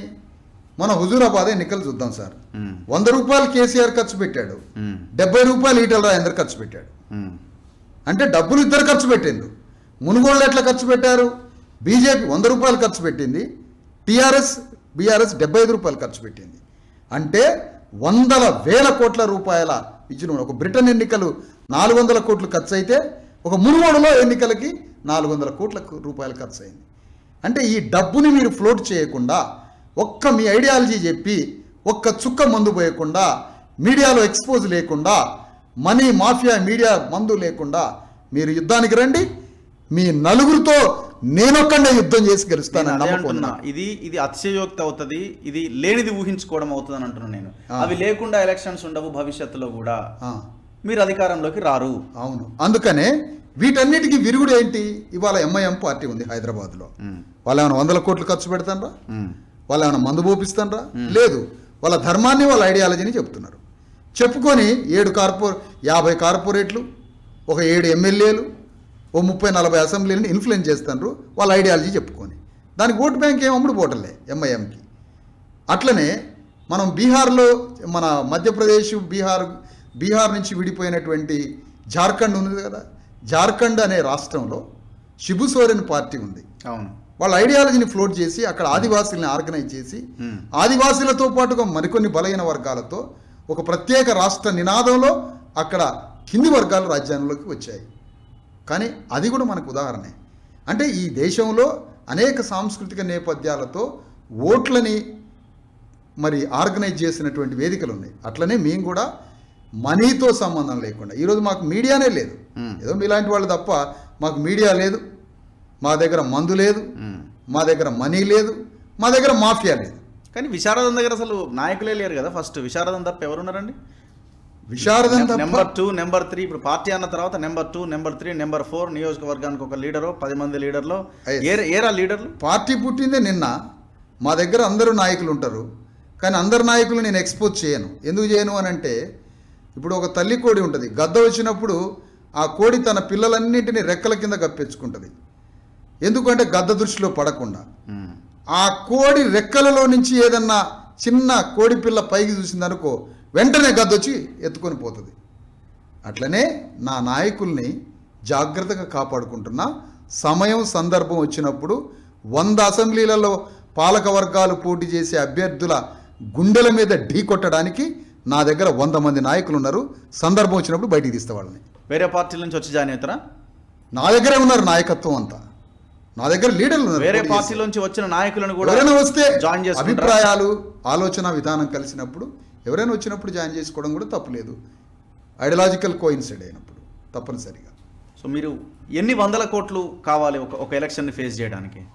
మాకు మీ భాషలో మీ ఆలోచన ప్రకారంగా వాస్తవానికి ఏంటంటే నా ప్రజలు, తెలంగాణలో నా ప్రజలు, నా అణగారిన వర్గాలు 30,000 కోట్ల రూపాయలు మందుకే ఖర్చు పెడుతున్నారు గవర్నమెంట్కి ట్యాక్స్ రూపంలో. 30,000 కోట్ల రూపాయలు ట్యాక్స్కి. కానీ తాగుడు కాస్ట్ 1,50,000 కోట్ల రూపాయలు తాగుతున్నారు నా ప్రజలు. 1,50,000 కోట్ల రూపాయలు తాగడానికి పెడితే అందులో 30,000 కోట్ల రూపాయలు ట్యాక్స్ కడతారు నా ప్రజలు. నా ప్రజలు రోజుకి కొన్ని వేల కోట్ల రూపాయలు ఖర్చు పెడతారు వాళ్ళ తిండికి, బ్రతుకుకి. అంటే దేశానికి 20 లక్షల కోట్లు ట్యాక్సులు కట్టేటోళ్ళు, రాష్ట్రానికి 2 లక్షల కోట్లు ట్యాక్సులు కట్టేటోళ్ళు, నిత్యం వాళ్ళ బ్రతుకు కోసం లక్షల కోట్లు ఖర్చు పెట్టేవాళ్ళు ఉన్నారు కదా. నా ప్రజల దగ్గర నాకు ఎంత డబ్బు కావాలని అంత తీసుకుంటా, నాకు ఎంత అవసరం అంత తీసుకుంటా. నాకు 10 కోట్లు అవసరం అయితే 10 కోట్లు తెచ్చుకుంటా నా ప్రజల నుంచి. నాకు 50 కోట్లు కావాలంటే 50 కోట్లు నా ప్రజల నుంచి తెచ్చుకుంటా. 1,00,000 రూపాయలు కావాలంటే 1,00,000 రూపాయలు తెచ్చుకుంటా. మొన్న సరూర్ నగర్ మైదానంలో ఏ రాజకీయ పార్టీ కూడా చేయలేని, ఊహకు కూడా అందని అత్యంత భారీ మీటింగ్. గ్రౌండ్లో ఎంతమంది ఉన్నారో దానికి 4 రెట్ల ప్రజలు బయట ఉన్నారు. అలాంటి సభ ₹1 ఖర్చు పెట్టకుండా వాళ్ళకై వాళ్ళు సొంత వాహనాలతో 2 పూటలకి కావాల్సిన భోజనాన్ని సమకూర్చుకొని 1,00,000 మంది ప్రజలు అక్కడ హెడ్ కౌంట్ చేసుకోమని చెప్పాను. 1,00,000 మంది ప్రజలు సరూర్ నగర్ మైదానాన్ని గ్రౌండ్కి వచ్చారు. మీరంతా చూసిన విషయమే. ఎక్కడి నుంచి వచ్చారు? ఐడియాలజీని ఫ్లోట్ చేస్తున్నాం మేము, భావజాలాన్ని ప్రచారం చేస్తున్నాం. 2000 సంవత్సరాల తర్వాత రాజ్యాంగం పునాదిగా అధికారంలోకి రావాలి అని ఆలోచన వాళ్ళకి కలగజేస్తున్న బట్టి వాళ్ళు ఆ విశ్వాసంతో, ట్రస్ట్తో వస్తున్నారు. కాబట్టి మేము ప్రజల్లో ఎంత డబ్బు కావాలంటే నేను అంత డబ్బు తెచ్చుకోవాలి. 100 కోట్ల రూపాయలు కావాలంటే 100 కోట్లు నా ప్రజల నుంచి తెచ్చుకుంటా. నాకు డబ్బు కరువే లేదు, 1 పైసకి కరువు లేదు. ఎంతంటే అంత తెచ్చుకోగలిగే విశ్వాసాన్ని సంపాదించాను నేను. ఈ స్పీచ్లు, ఉపన్యాసాలు, మీడియాతో ఇంటర్వ్యూలైనా ప్రజల సమస్యల మీద పోరాటం చేసే అవకాశం ఏమైనా ఉన్నదా? ప్రజల సమస్యలు ఎప్పుడైనా రఘు గారు, బేసిక్ పాయింట్ ఏంటంటే ప్రజల సమస్యల కోసం పోరాడినట్టు చేయడం ఒక పద్ధతి, కొన్ని సమస్యల్ని కొన్నింటిని పరిష్కరించుకోవడం ఒక పద్ధతి. ప్రజల మౌలిక సమస్యలు ఎప్పుడూ కూడా పాలక వర్గాలు పరిష్కరించవు. ఇది ఫండమెంటల్ సూత్రం. ఇది ఎప్పుడూ ప్రజల మౌలిక సమస్యల్ని పాలక వర్గాలు పరిష్కరించవు. అట్లా పరిష్కరిస్తే పాలక వర్గాలే కూలిపోతాయి. ఉదాహరణకి తెలంగాణలో ఉన్న భూమి లేని లక్షలాది మంది ప్రజలకి, 1 కోటి మంది ప్రజలకి, అంటే 25 లక్షల కుటుంబాలకు భూమే లేదు. ఒకవేళ భూమి పంచగలదా ఈ రాజ్యం? ఒక 5,000 ఎకరాలు ఫార్మాసిటీకి ఇవ్వగలదు, మహేంద్ర అండ్ మహేంద్ర కంపెనీకి 1,000 ఎకరాలు ఇవ్వగలదు, ఒక రిలయన్స్కి 1,000 ఎకరాలు ఇవ్వగలదు. ఇట్లా పెట్టుబడిదారులకి, అగ్రకుల పెట్టుబడిదారులకి మొత్తం కలిపి ఈ రాష్ట్రంలో 2 లక్షల ఎకరాల భూమిని పంచారు. గత ప్రభుత్వాలు 1,00,000 ఎకరాల భూమిని పంచారు. అంటే ఆ పెట్టుబడిదారులకి భూమి ఇవ్వడం ద్వారా, వాళ్ళు ఇచ్చే డబ్బు ద్వారా ఈ రాజ్యం తయారైతా ఉంటుంది. అదే భూమిని కింద వర్గాలకి పంచగలిగితే వాళ్ళ ప్రభుత్వం డామ్మున కూలిపోతుంది. ప్రజలు భూమితో బెనిఫిట్ అయితే వీళ్ళు తెలివిగల వాళ్ళు అవుతారు, వీళ్ళు స్వయం శక్తులు అవుతారని భూమిని పంచరు. అది ఒక మౌలికమైన సమస్య. ప్రజలందరి యొక్క ఆర్థిక కష్టాలు తీర్చగలరా? అలాంటి ఆర్థిక కష్టాలు తీర్చగలిగితే వాళ్ళ ప్రభుత్వమే కూలిపోద్ది. మొత్తం కార్పొరేట్, ప్రైవేట్ హాస్పిటల్స్ని నిర్మూలించి ప్రభుత్వ హాస్పిటల్స్ని మొత్తాన్ని మెరుగుపరచగలరా? అప్పుడు ప్రైవేట్ హాస్పిటల్స్ ఇచ్చే డొనేషన్స్తో ఈ ప్రభుత్వం ఏర్పడింది. ఆ పని చేయగలదా? వాళ్ళ ప్రభుత్వమే కూలిపోతుంది. ప్రైవేట్ స్కూల్స్, కార్పొరేట్ స్కూల్స్ తెలంగాణలో 100,000 కోట్ల రూపాయల టర్నోవర్ చేసే ప్రైవేట్ స్కూల్స్ ఉన్నాయి. ఆ స్కూల్స్ని నిర్మూలించి ప్రభుత్వ స్కూల్స్ని బాగు చేయగలరా? అంటే ప్రభుత్వ స్కూల్స్ని బాగు చేయలేరు, హాస్పిటల్స్ని బాగు చేయలేరు, భూమిని పంచలేరు, ఇండస్ట్రీస్ని క్లోజ్ చేసి వాటిని కుటీర పరిశ్రమలుగా మార్చి ప్రజలందరి చేతిలో పనిచ్చేటువంటి పని చేయగలరా? ఇవి కదా ప్రజలకు కావాల్సింది.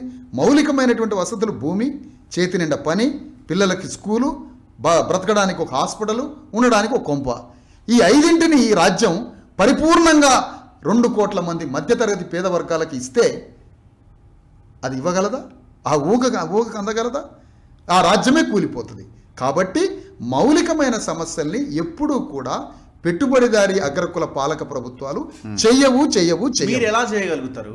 ఉన్న భూములంతా లీగలైజ్ చేసుకున్న తర్వాత మీరు అంటున్న భూమి విషయానికి వద్దాం. ఉన్న భూములన్నీ వాళ్ళు పేదల దగ్గర నుంచి దోపిడీ చేసి లీగలైజ్ చేసుకున్న తర్వాత మీరు వచ్చి ఏం చేయగలుగుతారు? ఒక చట్టాన్ని ఆల్రెడీ భూమి లేని సిచ్యువేషన్ లోకి వెళ్ళిపోయిన తర్వాత అయ్యో రామచంద్రన్ ఆ భూమి పోతుందని కాపాడండి అని అనుకున్న తర్వాత మీలాంటి వాళ్ళు ప్రజల సమస్యల మీద కొట్టాడకపోతే ఆ భూమిని కాపాడలేకపోతే రేపు పొద్దున్న లీగలైజ్ అయిపోద్ది. అవును, 100%. నేనేమంటే ప్రొటెస్ట్ చేయటం ఒకటి, నిరసన ప్రకటించడం ధర్మం. అది నిరసన ప్రకటిస్తాం, కొంత మేరకు పోరాటం చేస్తాం. కానీ ఆ సమస్య 100% పరిష్కారం అయిద్దని మనం చెప్పలేము. ఎందుకంటే అది పాలక వర్గాల సిస్టమ్, దాని మెకానిజం అట్లా ఉంటుంది. కానీ ఒక రాజ్యం వచ్చిన తర్వాత ఏ రూల్నైనా మార్చవచ్చు. ఎంతకైనా తెగిస్తారా? ఏ రూల్స్నైనా మార్చవచ్చు సార్. అది ఏ టైప్ ఆఫ్ రూల్ అయినా మార్చవచ్చు. రాజ్యం వచ్చిన తర్వాత, రాజ్యం చేతికి వచ్చిన తర్వాత రూల్స్ అండ్ రెగ్యులేషన్స్ విలువలు కూడా మారిపోతాయి, తప్పనిసరిగా మారిపోతాయి. డామ్ షూర్ అది. ఇవాళ తెలంగాణ అనగానే మొత్తం భూమి చుట్టూ తిరుగుతున్నదండి వ్యవస్థ. మీరు ధరణి అనే పోర్టల్ గురించి మనం మాట్లాడుకుంటే టోటల్గా ఎస్సీ ఎస్టీ బీసీల చేతిలో, ముఖ్యంగా దళితుల చేతిలో ఉన్న భూమి మొత్తం మటాష్. గత ప్రభుత్వాలు ఇచ్చిన భూమి కూడా లాగేసుకున్నారు. మరి ఈ ఇష్యూని మీరు ఎట్లా అడ్రస్ చేస్తారు? అంటే అసలు యాక్చువల్గా ఏంటంటే నేను ఎందుకు పర్టికులర్గా ఈ క్వశ్చన్ భూమి గురించి అడుగుతున్నా అంటే, యాక్చువల్గా కేసీఆర్ అనేటువంటి ప్రభుత్వాధినేత ఎవరైతే ఉన్నారో ఆయన ఆలోచన విధానంలో ఇక్కడ ఉన్నటువంటి అట్టడుగు వర్గాల చేతిలో భూమి ఉండకూడదు. ఎవరికి ఇవ్వాలి ఆ భూమి? మరి 2 ఉన్నాయి ఇక్కడ. ఆయన ఏ పని చేసినా 2 రకాల దృక్పథాలు, 10 రకాల దృక్పథాలు ఉంటాయి. అట్టడుగు వర్గాల చేతిలో భూమి ఉంటే వాళ్ళకి ఆత్మగౌరవం వచ్చి, వాళ్ళకి ఆత్మశక్తి వచ్చి, ఇండివిజువల్స్ అయ్యి, జ్ఞానవంతులయ్యి రేపు రాజ్యం కోసం యుద్ధం చేయగలిగే అంత అవుతారు అని కూడా తెలుసు ఆయనకి. మరి ఈ భూమిని ఎవరికి ఇవ్వాలి అంటే ఆయన వెలమ రాజ్యానికి 4 ఫ్రంటల్ సైన్యం, ఆ రాజ్యాన్ని రక్షణ కవచంతో కాపాడే ఒక ఉత్తమ సిన్సియర్ సోల్జర్సే తెలంగాణ రెడ్లు. జనరల్గా తెలంగాణ రెడ్లు అత్యంత మైనారిటీలో ఉన్నటువంటి కమ్మరాజ్యానికి ప్రాణం పోశారు. ఎన్టీ రామారావు, చంద్రబాబు నాయుడు అనే ఆంధ్రా నుంచి వచ్చిన ఒక 2% ఆఫ్ కమ్మా కమ్యూనిటీ యొక్క న్యూక్లియస్ పాలిటిక్స్ కమ్మాస్ చేస్తుంటే దాని చుట్టూ ఒక బలమైన సైన్యంగా నిలబడి రెడ్లంతా తెలుగుదేశానికి, రాజ్యానికి ప్రాణం పోశారు. అదే రెడ్లు మళ్ళీ ఈరోజు వెలమ ప్రభుత్వానికి చుట్టూ నిలబడి, వెలమ రాజ్యానికి సైనికులుగా నిలబడి, వెలమ రాజ్యాన్ని చుట్టూ రెడ్లంతా కోటరీగా నిలబడి, వెలమలు రెడ్లు ఈ రాజ్యాన్ని ఏలుతున్నప్పుడు ఆ రెడ్లకిచ్చే బహుమానమే అట్టడుగు వర్గాల చేతిలో ఉన్న భూమిని తీసుకుపోయి రెడ్లకి ఇస్తున్నాడు ఈరోజు కేసీఆర్. అట్లగానే రెడ్లకి భూముల్ని ఇవ్వకపోతే ఆయన రాజ్యంలో రెడ్లు ఉండరు. అందుకనే కేసీఆర్ ప్రతి క్షణం ఆలోచించేది, భయపడేది రెడ్ల గురించే భయపడుతున్నాడు. రెడ్లంతా తమకి స్వతంత్రంగా ఆలోచించి ఒక స్వయం శక్తి నాయకుడుగానే రెడ్ల నుంచి బయలుదేరితే క్షణాల్లో కేసీఆర్ ప్రభుత్వం కూలిపోతుంది.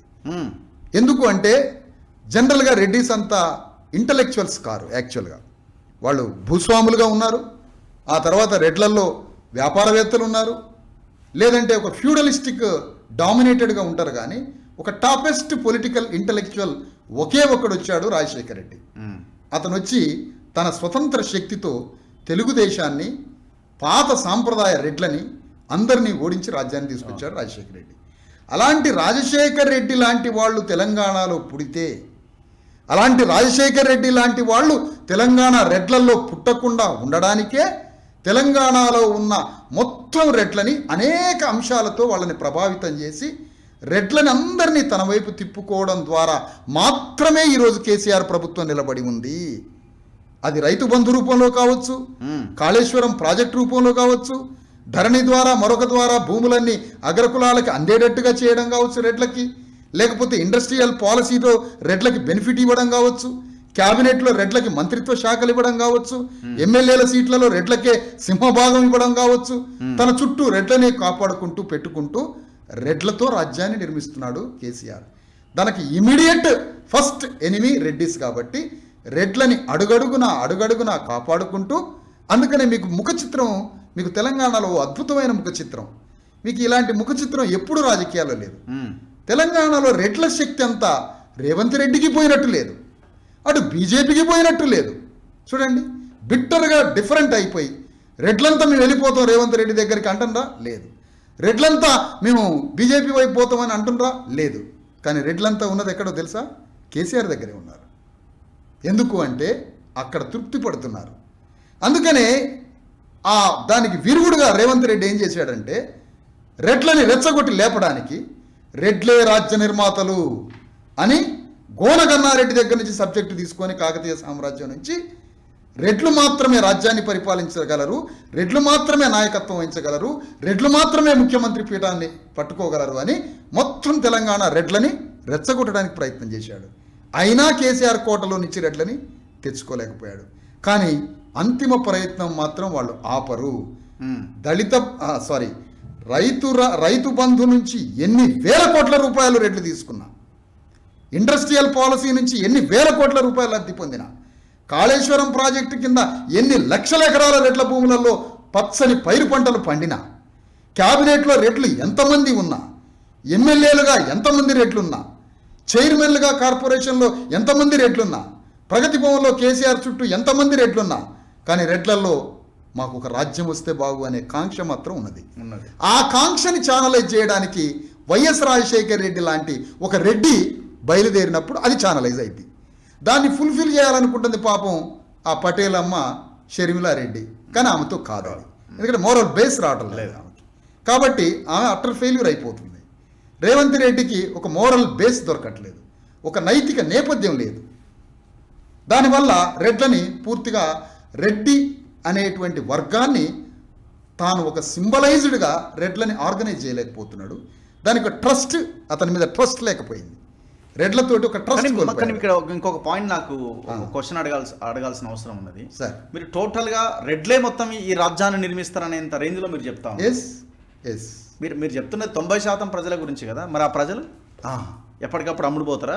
అంటే ఇక్కడ అంటే మీరు అంటున్న ఈ 10% వీళ్ళని డిసైడ్ చేస్తున్నారా? అంటే నేననేది ఏంటంటే అగ్రకులాల రాజకీయాల గురించి మీరు మాట్లాడుతున్నప్పుడు, కేసీఆర్ గురించి మాట్లాడుతున్నప్పుడు ఈ రెడ్ల యొక్క శక్తి, వాళ్ళ పాపులేషన్, వాళ్ళ పాలిటిక్స్ గురించి వివరిస్తున్నాను.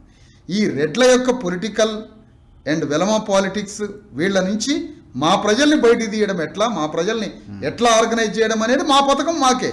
మీరు పాలిటిక్స్ గురించి అడుగుతున్నారు కాబట్టి ఆ పాలిటిక్స్లో ఉన్నటువంటి వాళ్ళ పాత్ర, వాళ్ళ విశేషం, వాళ్ళ శక్తి సామర్థ్యాలు చెప్తున్నాను. రెడ్డిస్ ఐక్యతగా ఉండడానికి వాళ్ళలో ఒక కల్చరల్ బ్యాక్గ్రౌండ్, ఫిలాసఫీ, వాళ్ళకు ఒక కల్చరల్ రూట్ కాజు వాళ్ళకి లేకుండా పోయింది. రాజశేఖర రెడ్డి ఉన్నప్పుడు ఆయన ప్రపంచవ్యాప్తంగా ఉన్న రెడ్లందరినీ కలిపి ఇక్కడ రెడ్లని ఏకం చేయడం జరిగింది. కాబట్టి ఇప్పుడు ఆ వ్యాక్యూమ్ రెడ్లలో లేదు, ఆ వ్యాక్యూమ్ ఉన్నది రెడ్లలో అని చెప్పడానికి పాలక వర్గాల్లో ఉన్న మెకానిజం మీకు చెప్పాను. కానీ వాళ్ళ ఇన్ఫ్లుయెన్స్ నుంచి నా ప్రజల్ని బయటికి తీసే ప్రోగ్రామ్ నా దగ్గర ఉంది. సో ఇంకొక ప్రధానమైన పాయింట్, మీరు ఇంతకుముందు ఒక పాయింట్ మెన్షన్ చేశారు, కేసీఆర్ని ఏ రకంగా డిఫైన్ చేయాలి, ఎట్లా కేసీఆర్ని చూడాలి. టోటల్గా మీరు కుల ప్రస్తావన తీసుకొచ్చారు. అంటే కేసీఆర్ రెడ్ అని దగ్గర చేసుకునే ప్రయత్నం, ఆల్రెడీ వెలమలు ఉన్నారు, సో వాళ్ళకి అంతా కట్టబెట్టిరని మీరు ఎట్లా నిర్వచిస్తారు కేసీఆర్? ఎవరిని మీరు అనేది? కల్వకుంట్ల చంద్రశేఖరరావు ముఖ్యమంత్రి గారిని ఏ రకంగా మీరు నిర్వచిస్తారు? ఆయన 9 సంవత్సరాలు అధికారంలోకి వచ్చిన తర్వాత what about KCR mind set philosophy కూడా, ఆయన మైండ్ సెట్ ఎప్పుడు ఏ రకంగా పనిచేస్తుంది పాలిటిక్స్ లో, ఫిలాసఫీ యాక్చువల్గా సార్ ఎప్పుడు కూడా మనిషికి లాజికల్ ఆన్సర్ ద్వేషం నుంచి రాదు. ఒక మనిషి మీద ద్వేషపడ్డప్పుడు లాజికల్ ఆన్సర్ రాదు. ఫస్ట్ మనం కేసీఆర్ మీద ద్వేషపడద్దు.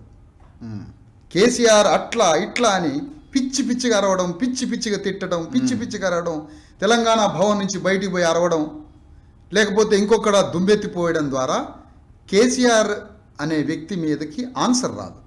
ముందు ద్వేషాన్ని తీసేయాలి మనిషిలో నుంచి, లాజికల్గా ప్రయాణం చేయాలి, పాఠం నేర్చుకోవాలి. ఎప్పుడైనా కేసీఆర్ అనే వ్యక్తి ఒక ఫిలాసఫర్ అండ్ వారియర్ ఒక ఫిలాసఫర్ వేరుగా ఉంటాడు, ఒక వారియర్ వేరుగా ఉంటాడు, ఒక కింగ్డమ్కి ఉండే రాజు వేరు ఉంటాడు. కానీ కింగ్డమ్ని నిర్మించిన వారియర్ అతనే, ఫిలాసఫర్ అతనే, మూడు కలిపితేనే కేసీఆర్. అసలు కేసీఆర్ ఒక ముఖం కాదు, కొన్ని వందల ముఖాలు ఆయన, కొన్ని వేల ముఖాలు, కొన్ని లక్షల ముఖాలు కలిస్తేనే కేసీఆర్. కేసీఆర్ ఒక తాత్వికుడు, ఒక యుద్ధవీరుడు, ఒక రాజ్య నిర్మాత. ఇంత గ్రిప్ ఎట్లా సంపాదించుకోగలిగాడు కేసీఆర్ అంటే, కేసీఆర్ యొక్క జ్ఞానము తెలివితేటల కొలమానం కన్నా తెలంగాణలో అమాయక ప్రజలు ఎక్కువ అన్నదే ఇక్కడ ప్రధాన అంశం. అంటే తెలంగాణలో ఉన్న అత్యంత ప్రేమగల ప్రజలు అమాయకులు, అత్యంత అమాయకులు. ఎందుకంటే ఇక్కడ 700 ఏళ్ళు ముస్లిం డైనాసిటీది, ముస్లింలు పరిపాలించిన ఏరియా. అంతకుముందు అంత చెట్లు గుట్టలు, మంచులలో ఆకులు పెరిగితే, మంచులో చిన్న చిన్న చెట్లు ఆకులు పంటలు పెరిగితే ఆ మంచులో పెరిగిన మొక్కలు తింటూ చిన్న చిన్న చిన్న చిన్న దావతులు కార్యక్రమాలు, పోచమ్మలు, మైసమ్మలు, మారెమ్మలు కార్యక్రమాలు చేసుకునే ఒక చిన్న చిన్న గుట్టలలో నివసిస్తున్నటువంటి మెజారిటీ బీసీ ఎస్సీ ఎస్టీ సబ్బండ కులాల నిలయం తెలంగాణ. ఈ ప్రజలకి రాజ్యమో రాజకీయమో ఏమీ తెలియదు. మనం ఎక్యూజ్డ్గా ఇక్కడ నవాబునే చూపిస్తున్నాం. కానీ 500-600 సంవత్సరాల 250 సంవత్సరాల అజబ్జాహీలు, అంతకుముందు ఉన్నటువంటి సుల్తాన్లు, వీళ్ళందరూ వందల మందే, వీళ్ళు లక్షల మంది కాదు. మరి వీళ్ళ రాజ్యం ఎవరి మీద ఆధారపడి ఉంది? ప్రతి గ్రామంలో ఒక రెడ్డిని, ప్రతి గ్రామంలో ఒక వెలమని, ప్రతి గ్రామంలో ఒక కరణాన్ని, ముగ్గురికి 3 ఊర్లు 4 ఊర్లు 10 ఊర్లు 5,000 ఎకరాలు 10,000 ఎకరాలు ఇచ్చి వాళ్ళని నవాబుల కింద పెట్టుకొని ఈ అగ్రకులాల ద్వారా తెలంగాణ రాజ్యాన్ని నిర్మించారు. ఇక ఇక్కడ ప్రజలకి సామాజిక జ్ఞానం, లిటరసీ ఏమీ లేని అమాయక ప్రజలు. ఈ అమాయక ప్రజలతోటి కొంతమంది సాయుధ పోరాటం అని నడిపించారు. అది మధ్యలోనే ఆగిపోయింది, అది రిజల్ట్ రాలేదు. తర్వాత కమ్యూనిస్టు పార్టీలు వచ్చినాయి, తర్వాత నక్సలైట్ పార్టీలు వచ్చినాయి, ఇలా అనేక పార్టీలు వచ్చినాయి. ప్రతి పార్టీ అమాయకులతోటి ఓటు బ్యాంకు తీసుకుంది, కానీ వీళ్ళకి సమాధానం ఇవ్వలేకపోయింది. ఇంతమంది అమాయకులతోటి ఈ ప్రజలతో జస్ట్ ఆంధ్ర తెలంగాణ అనే ఒక జాగ్రఫికల్ డిమార్క్ చేసి ఒక తెలంగాణ రాష్ట్ర సాధన అనే పేరుతో, కానీ కేసీఆర్ హృదయానికి తెలుసు అది తెలంగాణ రాజ్య సాధన, దానికి రాజు అతనే అని తెలుసు. కానీ మీకు ప్రజలకి చెప్పింది ఏంటంటే అది తెలంగాణ రాష్ట్ర సాధన అన్నాడు. నేను ఆనాడే చెప్పిన అది రాష్ట్ర సాధన కాదు, తెలంగాణ రాజ్య సాధన. అది ఈ తెలంగాణ రాజ్యం ఎవరికి? అర్ధగంట టైం ఇస్తే కేసీఆర్కి ప్రపంచాన్ని తన చుట్టూ తిప్పుకునే తాత్విక తుంటది. కాబట్టి ఈ ప్రజలందరినీ ఆర్గనైజ్ చేసి వాళ్ళని ఓటు బ్యాంకుగా టర్న్ చేసి తెలంగాణని సాధించుకొచ్చాడు. తెలంగాణలో ఉన్న చెట్టు గుట్ట పుట్ట, తెలంగాణ నదులు, తెలంగాణ అడవులు, తెలంగాణ పక్షులు, తెలంగాణ జంతువులు, తెలంగాణ ప్రకృతి, తెలంగాణ మోదుగు పూలు, తంగేడు పూలు, తెలంగాణ ప్రకృతిని ప్రేమిస్తాడు కేసీఆర్. తెలంగాణలో ఉన్న అగ్రకులాలని ప్రేమిస్తాడు కేసీఆర్. తెలంగాణలో ఉన్న అణగారిన కులాలని ప్రేమించాడు. ఎందుకు అంటే ఈ వ్యవస్థలో వాళ్ళని బానిసలుగానే చూడాలనుకుంటాడు ఎప్పటికీ. ఎందుకు? బానిసలుగా ఉంటే వాళ్ళు ఎప్పుడు రాజ్యానికి రాలేరు. కాబట్టి బంగారం అగ్రవర్ణాలకి, బిస్కెట్లు అణగారిన వర్గాలకి భిక్షం. ఎందుకు అని అంటే తెలంగాణ ఫ్యూడల్ కల్చరే అలాంటిది. అందుకని ఇక్కడ హోలీ పండగకి అడుక్కోవడం తెలంగాణ కల్చర్ అని చెప్తారు. అడుక్కోవడం తెలంగాణ కల్చరా? తప్పు కదా అది. అందుకని ఇక్కడ కేసీఆర్ తెలంగాణలో ఉన్నటువంటి సోషల్ సిస్టమ్ చాలా జాగ్రత్తగా గమనించి కేసీఆర్ ఒక ఆధునిక మనువు, ఒక మోడర్న్ ఆధునిక మనువు. క్యాస్ట్ సిస్టంలో ఏ వర్గం ఎక్కడ ఉండాలనో అతనికి బాగా తెలుసు. అందుకని అతనిలో మానవత్వం ఉన్నది, అతనిలో కన్నీళ్లు ఉన్నాయి, అతనికి ప్రజల మీద ప్రేమ ఉంది. కానీ ఆ ప్రేమ ఎవరి మీద? అగ్రకులాల మీద ప్రేమ, అణగారి వర్గాల మీద దయాదాక్షిణ్యాలతో వాళ్ళకి ఇవ్వాలని, దయాదాక్షిణ్యాలతో ఇవ్వాలని వాళ్ళకి. కానీ వాళ్ళకి రాజ్యంలో భాగస్వామ్యం కాదు, రాజ్యంలో వాళ్ళకి భాగస్వామ్యం కాదు. కానీ భారత రాజ్యాంగం చెబుతున్నది ఏంటి? భాగస్వామ్యం, షేర్ ఇవ్వమని. కానీ ఆయన దయాదాక్షిణ్యాలతో కానుకలు, దానాలు, ధర్మాలు ఒక భూస్వామి ఎట్లా అణగారిన వర్గాలకు సమర్పిస్తాడో అట్లా సమర్పిస్తాడు తప్ప మీరంతా ఈ రాజ్యంలో వాటా తీసుకోండి అని మాత్రం చెప్పడు. అందుకనే ధర్మ సమాజ్ పార్టీ ఏముంటుందంటే 40 లక్షల మంది ఉన్న ముదిరాజుల వాటా ఎంత? కొట్లాడి తెచ్చుకున్న తెలంగాణలో 45 లక్షల మంది ఉన్న యాదవుల వాటా ఎంత? 40 లక్షల మంది ఉన్న గౌండ్ల వాటా ఎంత? 35 లక్షల మంది ఉన్న పద్మశాలిల వాటా ఎంత తెలంగాణలో? 25 లక్షల మంది ఉన్న విశ్వబ్రాహ్మణుల వాటా ఎంత తెలంగాణలో? 30 లక్షల మంది మాలల వాటా ఎంత తెలంగాణలో? 50 లక్షల మంది మాదిగల వాటా ఎంత ఈ తెలంగాణలో? చిన్న చిన్న కులాలు చాకలి మంగలి 30 లక్షలు ఇద్దరు కలిస్తే వాళ్ళ వాటా ఎంత? కుమ్మరి మీదలు 20 లక్షలు వాళ్ళ వాటా ఎంత? ఆరకటికోళ్ళు 5 లక్షల మంది వాళ్ళ వాటా ఎంత? పెరికోళ్ళు 5 లక్షల మంది వాళ్ళ వాటా ఎంత? బుడబుక్కలోళ్ళు 3 లక్షల మంది వాళ్ళ వాటా ఎంత? ఇట్లా చెప్పుకుంటూ పోతే సబ్బండ కులాల 3.5 కోట్ల సబ్బండ కులాలకి ఈ తెలంగాణ రాజ్యంలో, భూమిలో, సంపదలో, జ్ఞానంలో వీళ్ళ వాటా ఎంత అని అడుగుతున్నది ధర్మ సమాజ్ పార్టీ. కేసీఆర్ అదే చెప్తున్నాడు కదా, తెలంగాణ అద్భుతంగా తయారు చేసినాం, నీళ్లు, నిధులు, నియామకాలు చాలా అద్భుతంగా తయారు చేసినాం ఈ దేశంలో, ఏ రాష్ట్రంలో లేనట్టుగా. ఇప్పుడు నేను దేశాన్ని ఉద్ధరిస్తా, దేశంలో మార్పులు తీసుకొస్తా అంటున్నాడు కదా. అదే అంటే జనరల్గా ఏంటంటే వాక్యం ద్వారా ప్రజల్ని మంత్రముగ్ధులను చేసిన ఏ వ్యక్తి అయినా మాట ద్వారా, కంఠం ద్వారా, నాలుక ద్వారా ప్రజల్ని మంత్రముగ్ధులను చేయగలిగే వ్యక్తి తన రాజ్యాన్ని విస్తరించుకోవాలనుకుంటాడు. ఓకే, ఇది ఒక నేచురల్ కింగ్ ఉండేటువంటి ఫిలాసఫీ. అదే కంఠంతో, అదే వాక్చాతుర్యంతో, అదే మంత్రముగ్ధ ఆలోచనలతో పక్క రాష్ట్రాల్లో కూడా పోయి రాజ్యాన్ని తేవాలనుకుంటున్నాడు. దానికి రైతులు అనేటువంటి భాషను వాడుతున్నాడు. రైతే రాజు, రైతే తెలంగాణలో రైతుని నేనేమో అట్టడుగు వర్గాలని రాజులు అని నేను అంటున్నా. అట్టడుగు వర్గాలు అంటే రైతులే కదా. అట్టడుగు వర్గాలు రైతులు కాదు. ఇప్పుడు మీరు చూడండి, భారతదేశంలో అసలు ఇండియన్ పాలిటిక్స్కి వ్యవసాయానికి చాలా ముడిపడి ఉన్నది. ఇండియన్ ఎకానమీకి వ్యవసాయానికి చాలా ముడిపడి ఉన్నది. మనం అనుకుందాం సార్, నెహ్రూ 1,00,000 ఎకరాల జమీందారు ఎస్టేట్, 1,00,000 ఎకరాల జమీందారీ ఎస్టేట్. వాళ్ళ నాన్నగారు, తాతగారులు వజ్రాల వ్యాపారస్తులు. వాళ్ళకి లాహోర్ దగ్గర ఈ బోర్డర్స్లో 1,00,000 ఎకరాల జమీందారీ ఎస్టేట్లు. వాళ్ళ కుటుంబంలో నానా ఎన్ని కోట్ల రూపాయలు ఉన్నాయి మన దగ్గర అని మోతీలాల్ నెహ్రూ అడిగినప్పుడు, ఎన్ని గంటలు కొట్టాలి, ఆడ గంటలు కొట్టే పోటీ జరుగుతున్నది, ఎన్ని గంటలు కొట్టాలి, మన దగ్గర ఎన్ని కోట్లు ఉన్నాయంటే నీకు సొక్కొచ్చిందా కొట్టు అన్నాడు మోతీలాల్ నెహ్రూని. ఇందిరాగాంధీ పొయ్యిలో టీ చేయడానికి గ్యాస్ లేనప్పుడు 5 లక్షల కోట్ల రూపాయల కట్టలు పొయ్యిలో తగలబెట్టి టీ చేసుకుందని చెప్పారు ఇందిరాగాంధీని. అంటే వీళ్ళకి ఎక్కడి నుంచి వచ్చింది ఇంత ధనము అని అంటే 1,00,000 ఎకరాల పైబడిన జమీందారు ఎస్టేటు, వ్యవసాయం ఉన్నవాడు నెహ్రూ.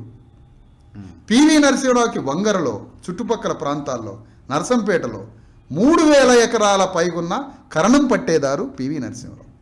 విశ్వనాథ్ ప్రతాప్ సింగ్ 10,000 ఎకరాల భూమి ఉన్నటువంటి ఠాగూర్ క్షత్రియుడు. ఉప ప్రధానిగా చేసిన దేవీలాల్ 1,000 ఎకరాల భూమి ఉన్నవాడు. ఈ దేశాన్ని పరిపాలించిన ప్రధానమంత్రులు దాదాపుగా 1,000 ఎకరాల భూములు ఉన్నటువంటి ప్రధానమంత్రులు. రాష్ట్రాల ముఖ్యమంత్రులు 1,000 ఎకరాలున్న భూమి. 1,000 ఎకరాలు చంద్రబాబు నాయుడికి లేదా? 1,000 ఎకరాల భూమి ఇడుపులపాయలో భూమి రాజశేఖర రెడ్డికి లేదా? లేకపోతే 1,000 ఎకరాల భూములు విజయభాస్కర్ రెడ్డి, కోట్ల విజయభాస్కర్ రెడ్డికి, నేదురుమెల్లి జనార్దన్ రెడ్డికి, మర్రి చెన్నారెడ్డికి 1,000 ఎకరాల భూములు లేవా? ఎక్కడి నుంచి వచ్చారు వీళ్ళు? ఫ్యూడల్స్. ఈ దేశాన్ని పరిపాలించిందే భూస్వాములు. అసలు అర్థం కాని విషయం ఏంటంటే రఘు గారు, ఈ దేశాన్ని భారత రాజ్యాంగం రాకముందు ఈ దేశాన్ని పరిపాలించింది భూస్వాములు, ల్యాండ్ లార్డ్స్. భూస్వాములే 2,000 సంవత్సరాలు ఈ రాజ్యాన్ని పరిపాలించారు. భారత రాజ్యాంగం వచ్చిన తర్వాత కూడా అన్ని రాష్ట్రాల ముఖ్యమంత్రులు, దేశ ప్రధానమంత్రులు ల్యాండ్ లార్డ్స్, భూస్వాముల మీదనే వాళ్ళు రాజ్యానికి వచ్చారు. ఇప్పుడు కేసీఆర్ రైతే రాజ్యం అంటాడు, రైతులే అసెంబ్లీ, రైతులే రాజ్యం చేయాలంటారు. ఇది ఎంత ఎంత నాన్ సెన్స్ మాట ఇది. అసలు రైతులే కదా రాజ్యాన్ని పరిపాలించింది. 1 ఎకరం 2 ఎకరాలు ఉన్న అందుకనే ధర్మ సమాజ్ పార్టీ ఏమంటుందంటే రైతు కూలీలే రాజులను చేస్తామన్న పాయింట్. 1 ఎకరము 2 ఎకరాలు 5 ఎకరాలు ఉన్న రైతులు కాదా? రైతులే. కానీ వాళ్ళెవరు? బీసీ ఎస్సీ ఎస్టీలు. వాళ్ళని ఎందుకు రాజ్యంలో తీసుకొస్తారు? ఈయన తికాయత్ అని ఇంకొక రైతు రాజ్యము అందరిని తీసుకొచ్చిండు, రైతు కమిటీకి నాయకుడిగా పెట్టిండు, అగ్రకుల నాయకుడిని పెట్టిండు. రేపు అన్ని రాష్ట్రాల్లో రైతు నాయకులను ఎవరిని పిలుస్తాడు ఇతను? అగ్రకుల రైతులను మాత్రమే పిలుస్తాడు. అణగారిన కులాల రైతులు లేరు కదా. అసలు భూమే లేదు అణగారిన వర్గాలకి. మీకు ఈ దేశంలో అణగారిన వర్గాలకు భూమి లేదు, దళితులకు అసలే భూమి లేదు. ఇక రైతు రాజ్యం అన్నప్పుడు అందులో మేమెందుకుంటాం? అందుకనే ధర్మ సమాజ్ పార్టీ ఏమంటుందంటే ఎకరం 2 ఎకరం ఉన్నటువంటి 2 ఎకరాలు ఉన్నటువంటి కౌలు రైతులు, ఎకరం 2 ఎకరాలు ఉన్నటువంటి సన్నకారు రైతులు ఓ 2-3 ఎకరాలు ఉన్నటువంటి చేసే కౌలు రైతు కూలీలతోటి మేము రాజ్యాన్ని తీసుకొస్తాం బీసీ ఎస్సీ ఎస్టీలతో మేము అంటున్నాం. ఇక్కడ నేను 3 ప్రశ్నలు అడుగుతున్నాను సార్ కేసీఆర్ని. ఒకటి, ఈ దేశంలో మీరు బీసీ ఎస్సీ ఎస్టీలకి రాజ్యం కావాలని ఎందుకు అనట్లేదు? ఈ దేశంలో అంబేద్కర్ ఏం కోరుకున్నాడు? భారతదేశంలో అంబేద్కర్ కోరుకున్నది ఏంటి? ఈ దేశంలో 2000 సంవత్సరాలు బీసీలు ఎస్సీలు ఎస్టీలు భూమికి రాజ్యానికి సంపదకి జ్ఞానానికి 2000 సంవత్సరాలు ఈ వ్యవస్థకి దూరమైపోయి 2000 సంవత్సరాలు బానిసలుగా పరాజితులుగా బతికారే. వాళ్ళు రాజ్యానికి రావడమే ప్రధానమని అంబేద్కర్ చెప్పిన తర్వాత నువ్వు అంబేద్కర్కి అనుచరుడివి అయితే బీసీ ఎస్సీ ఎస్టీలే ఈ దేశాన్ని పరిపాలించని చెప్పాల్సింది పోయి రైతులే రాజ్యానికి రావాలని అగ్రకుల రైతుల్ని ఈ దేశానికి రాజ్యానికి తీసుకురావడానికి ప్రయత్నిస్తున్నాడు. రెండవ డిమాండ్, ఆయన పార్టీ పెట్టి దేశవ్యాప్తంగా తిరుగుతున్నాడు. దేశంలో బీసీలంతా కులగణన జంతువులను లెక్క పెడుతున్నారు, కుక్కలను లెక్క పెడతారు, కోతులను లెక్క పెడతారు, పులులను లెక్క పెడతారు, చెట్లను లెక్క పెడతారు. కానీ బీసీలు ఎక్కడ లొకేట్ అయ్యన్నారు? ఏ ప్రాంతంలో బతుకుతున్నారో? చెట్టు మీద ఉన్నాడా, కింద ఉన్నాడా, బర్రె ఉన్నదా, గొర్రె ఉన్నదా, తిండి ఉన్నదా, ఇల్లు ఉన్నదా, వాకిలు ఉన్నదా, భూమి ఉన్నదా, తినడానికి వంట పాత్రలు ఉన్నాయా, ఎక్కడ బతుకుతున్నారు, ఎక్కడ ఉంటున్నారో, వాళ్ళ లొకేషన్ ఏంటి, వాళ్ళ తీర ప్రాంతమా, భూమి మీద ఉన్నారా, నది మీద ఉన్నారా, రోడ్డు మీద ఉన్నారా, గుడిసెలో ఉన్నారా, ఇల్లు ఉందా, వాకిలుందా అని భారతదేశంలో బీసీని లెక్క పెట్టే కులగణన చేస్తాం మా రాజ్యం వస్తే అని ప్రకటించిండా కేసీఆర్? అదే నా ప్రధాన అజెండా అని చెప్పిండా కేసీఆర్? లేదు. 2, పార్లమెంటులో అసెంబ్లీలో చట్టసభల్లో బీసీలకి రిజర్వేషన్లు ఉండాలనే ప్రధానమైన డిమాండ్ నెహ్రూ కాలం నుంచి సాగుతుందే, బీసీల కులగణన అప్పటి నుంచి సాగుతుందే. ఈ రెండింటి విషయంలో మాట్లాడిండా దేశవ్యాప్తంగా? ఎంత దేశంలో ఉన్న అణగారిన వర్గాలు ఫూల్ అయిపోతున్నారు. ఇక్కడ ప్రధానమైన డిమాండ్లు ఈ దేశంలో కులగణన ప్రధానమైన డిమాండ్. 2వది చట్టసభల్లో బీసీలకు రిజర్వేషన్లు. 3వది అంటరాని దళితులు షెడ్యూల్ కాస్ట్ వాళ్ళు వీళ్ళు రాజ్యానికి రావాలి, ఈ దేశాన్ని పరిపాలించాలని ఎప్పటి నుంచో పోరాడుతున్నటువంటి వీళ్ళకి ఇచ్చినటువంటి భరోసా ఏంటి? అందుకని అంబేద్కర్ సిద్ధాంతానికి ఆచరణాత్మకంగా ప్రయాణం చేయడమే తప్ప ఇవన్నీ డిమాండ్స్ నెరవేర్చాలంటే ఆయన తప్పుకోవాలి కదా. 100%. మరి అది ఎలా చెయ్యాలి. కనీసం ఒక రాజ్యాన్ని తీసుకురావాలంటే అనేక మంది మౌర్య రాజులు ఎవరి ద్వారా వచ్చారు? చంద్రగుప్త మౌర్యుని తీసుకొచ్చింది ఎవరు? ఒక అగ్రకులం కాదా? రాజుని తీసుకురా. నువ్వు ఒక శూద్రుని రాజుని చెయ్యి, చెప్పండి. అందుకనే ఒక శూద్రులు, అంటరాని వాళ్ళు, బీసీలు వీళ్ళందరినీ రాజులు చేసే పని పెట్టుకో. ఇది పక్కన పెట్టి మహిళా రిజర్వేషన్ బిల్లు అంటే మహిళా రిజర్వేషన్ బిల్లు ఏంటి? దానివల్ల లాభం లేదా? ఎట్లా మహిళా రిజర్వేషన్? మహిళలు చట్టసభల్లో ఉండాలనుకోవడం తప్ప. మహిళలు చట్టసభల్లో ఉంటే న్యాయం ఎట్లయింది? దొరగారు పోటీ చేయకుండా దొరసాని పోటీ చేసింది, పటేల్ గారు పోటీ చేయకుండా పటేలమ్మ పార్లమెంట్లో కూర్చుంటుంది, దొరగారు కూర్చోకుండా అసెంబ్లీలో దొరసాని వచ్చి కూర్చుంటే మా కొరిగేదేంటి అంటన్నా. అందుకనే దొరసాని దొరగారులు కాదు కదా పార్లమెంట్లో కూర్చోవాల్సింది. పార్లమెంటు అసెంబ్లీలలో అంబేద్కర్ ఆ రోజు ఏమన్నాడు? ఈ వివక్ష, జెండర్ వివక్ష అనేది చాలా తీవ్రంగా ఉంది కదా. జెండర్ వివక్ష అంటే భారతదేశంలో 2 వివక్షలు ఉంటాయి.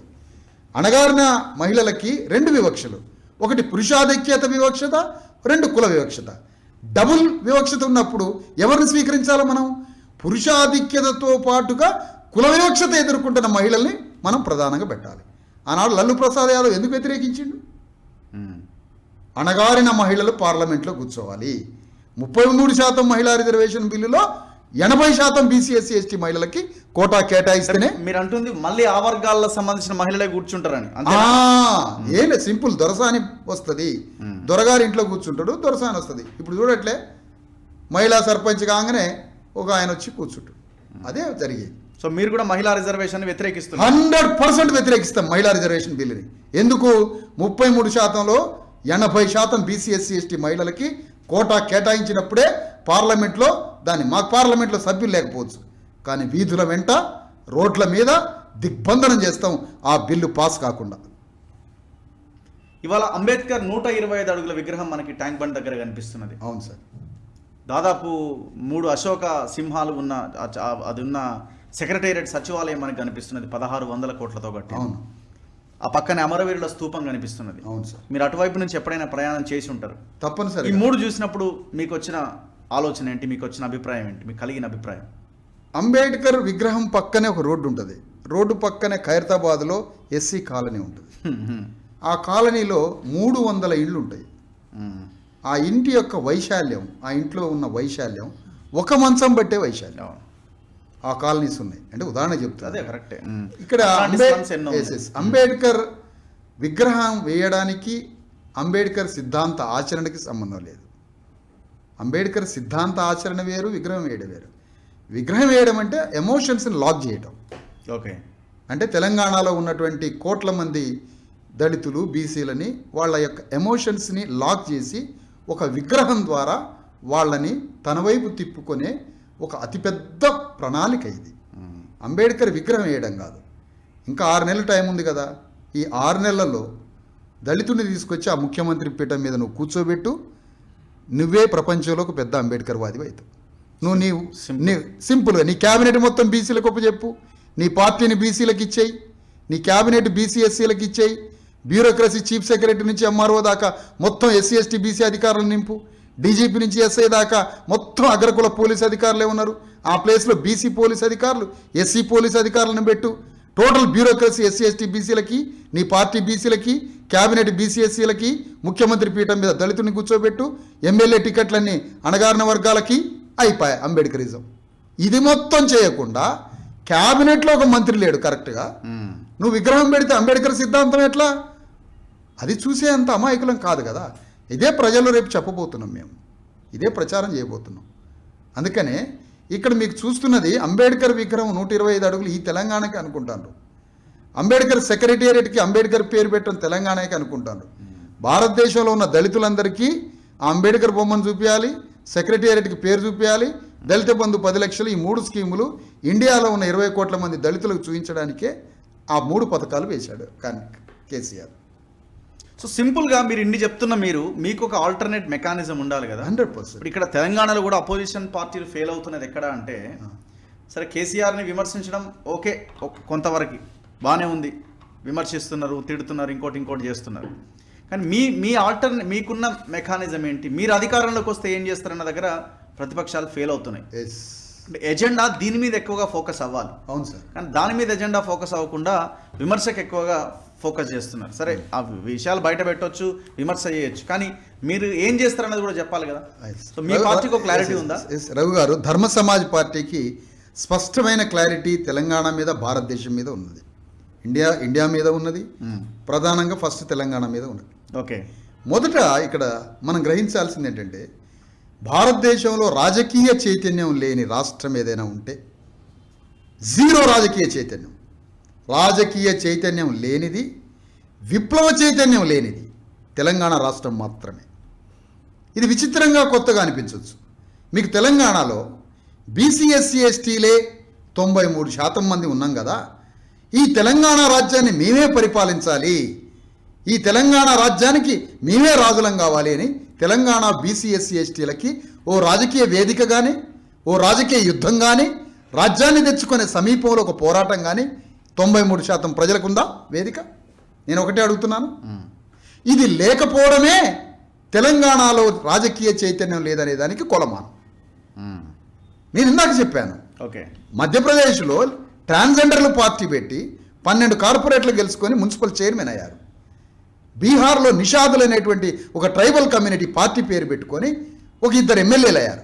తమిళనాడులో 4 బీసీ పార్టీలు ఉండి 4 బీసీ పార్టీలు పోయి 4 బీసీ పార్టీల పేరు మీద ఒక 70 మంది 60 మంది ఎమ్మెల్యేలు అయ్యారు. హైదరాబాద్లో ముస్లిం కమ్యూనిటీ వాళ్ళ పేరు మీద ఒక పార్టీ పెట్టుకొని వాళ్ళు అసెంబ్లీలోకి పోతున్నారు.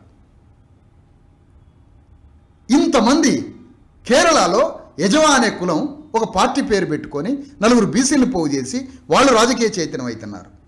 దేశంలో ఇంత చైతన్యం జరుగుతుంటే తెలంగాణలో 90% ఉన్న బీసీ ఎస్సీ ఎస్టీలు తెలంగాణ భూమి, తెలంగాణ రాజ్యం, ప్రపంచంలోని 5వ పట్టణంగా పేరొందిన హైదరాబాద్ ఉన్నటువంటి తెలంగాణని, ఈ రాజ్యంలో మాకు ఆ స్కీములు ఇవ్వలే, ఈ పథకాలు ఇవ్వలే, ఆ బిచ్చప్ మెతుకులేలే, ఈ బిచ్చప్ మెతుకులేలే అని బ్రతుకంతా అడగటమే ఫ్యూడల్స్ని.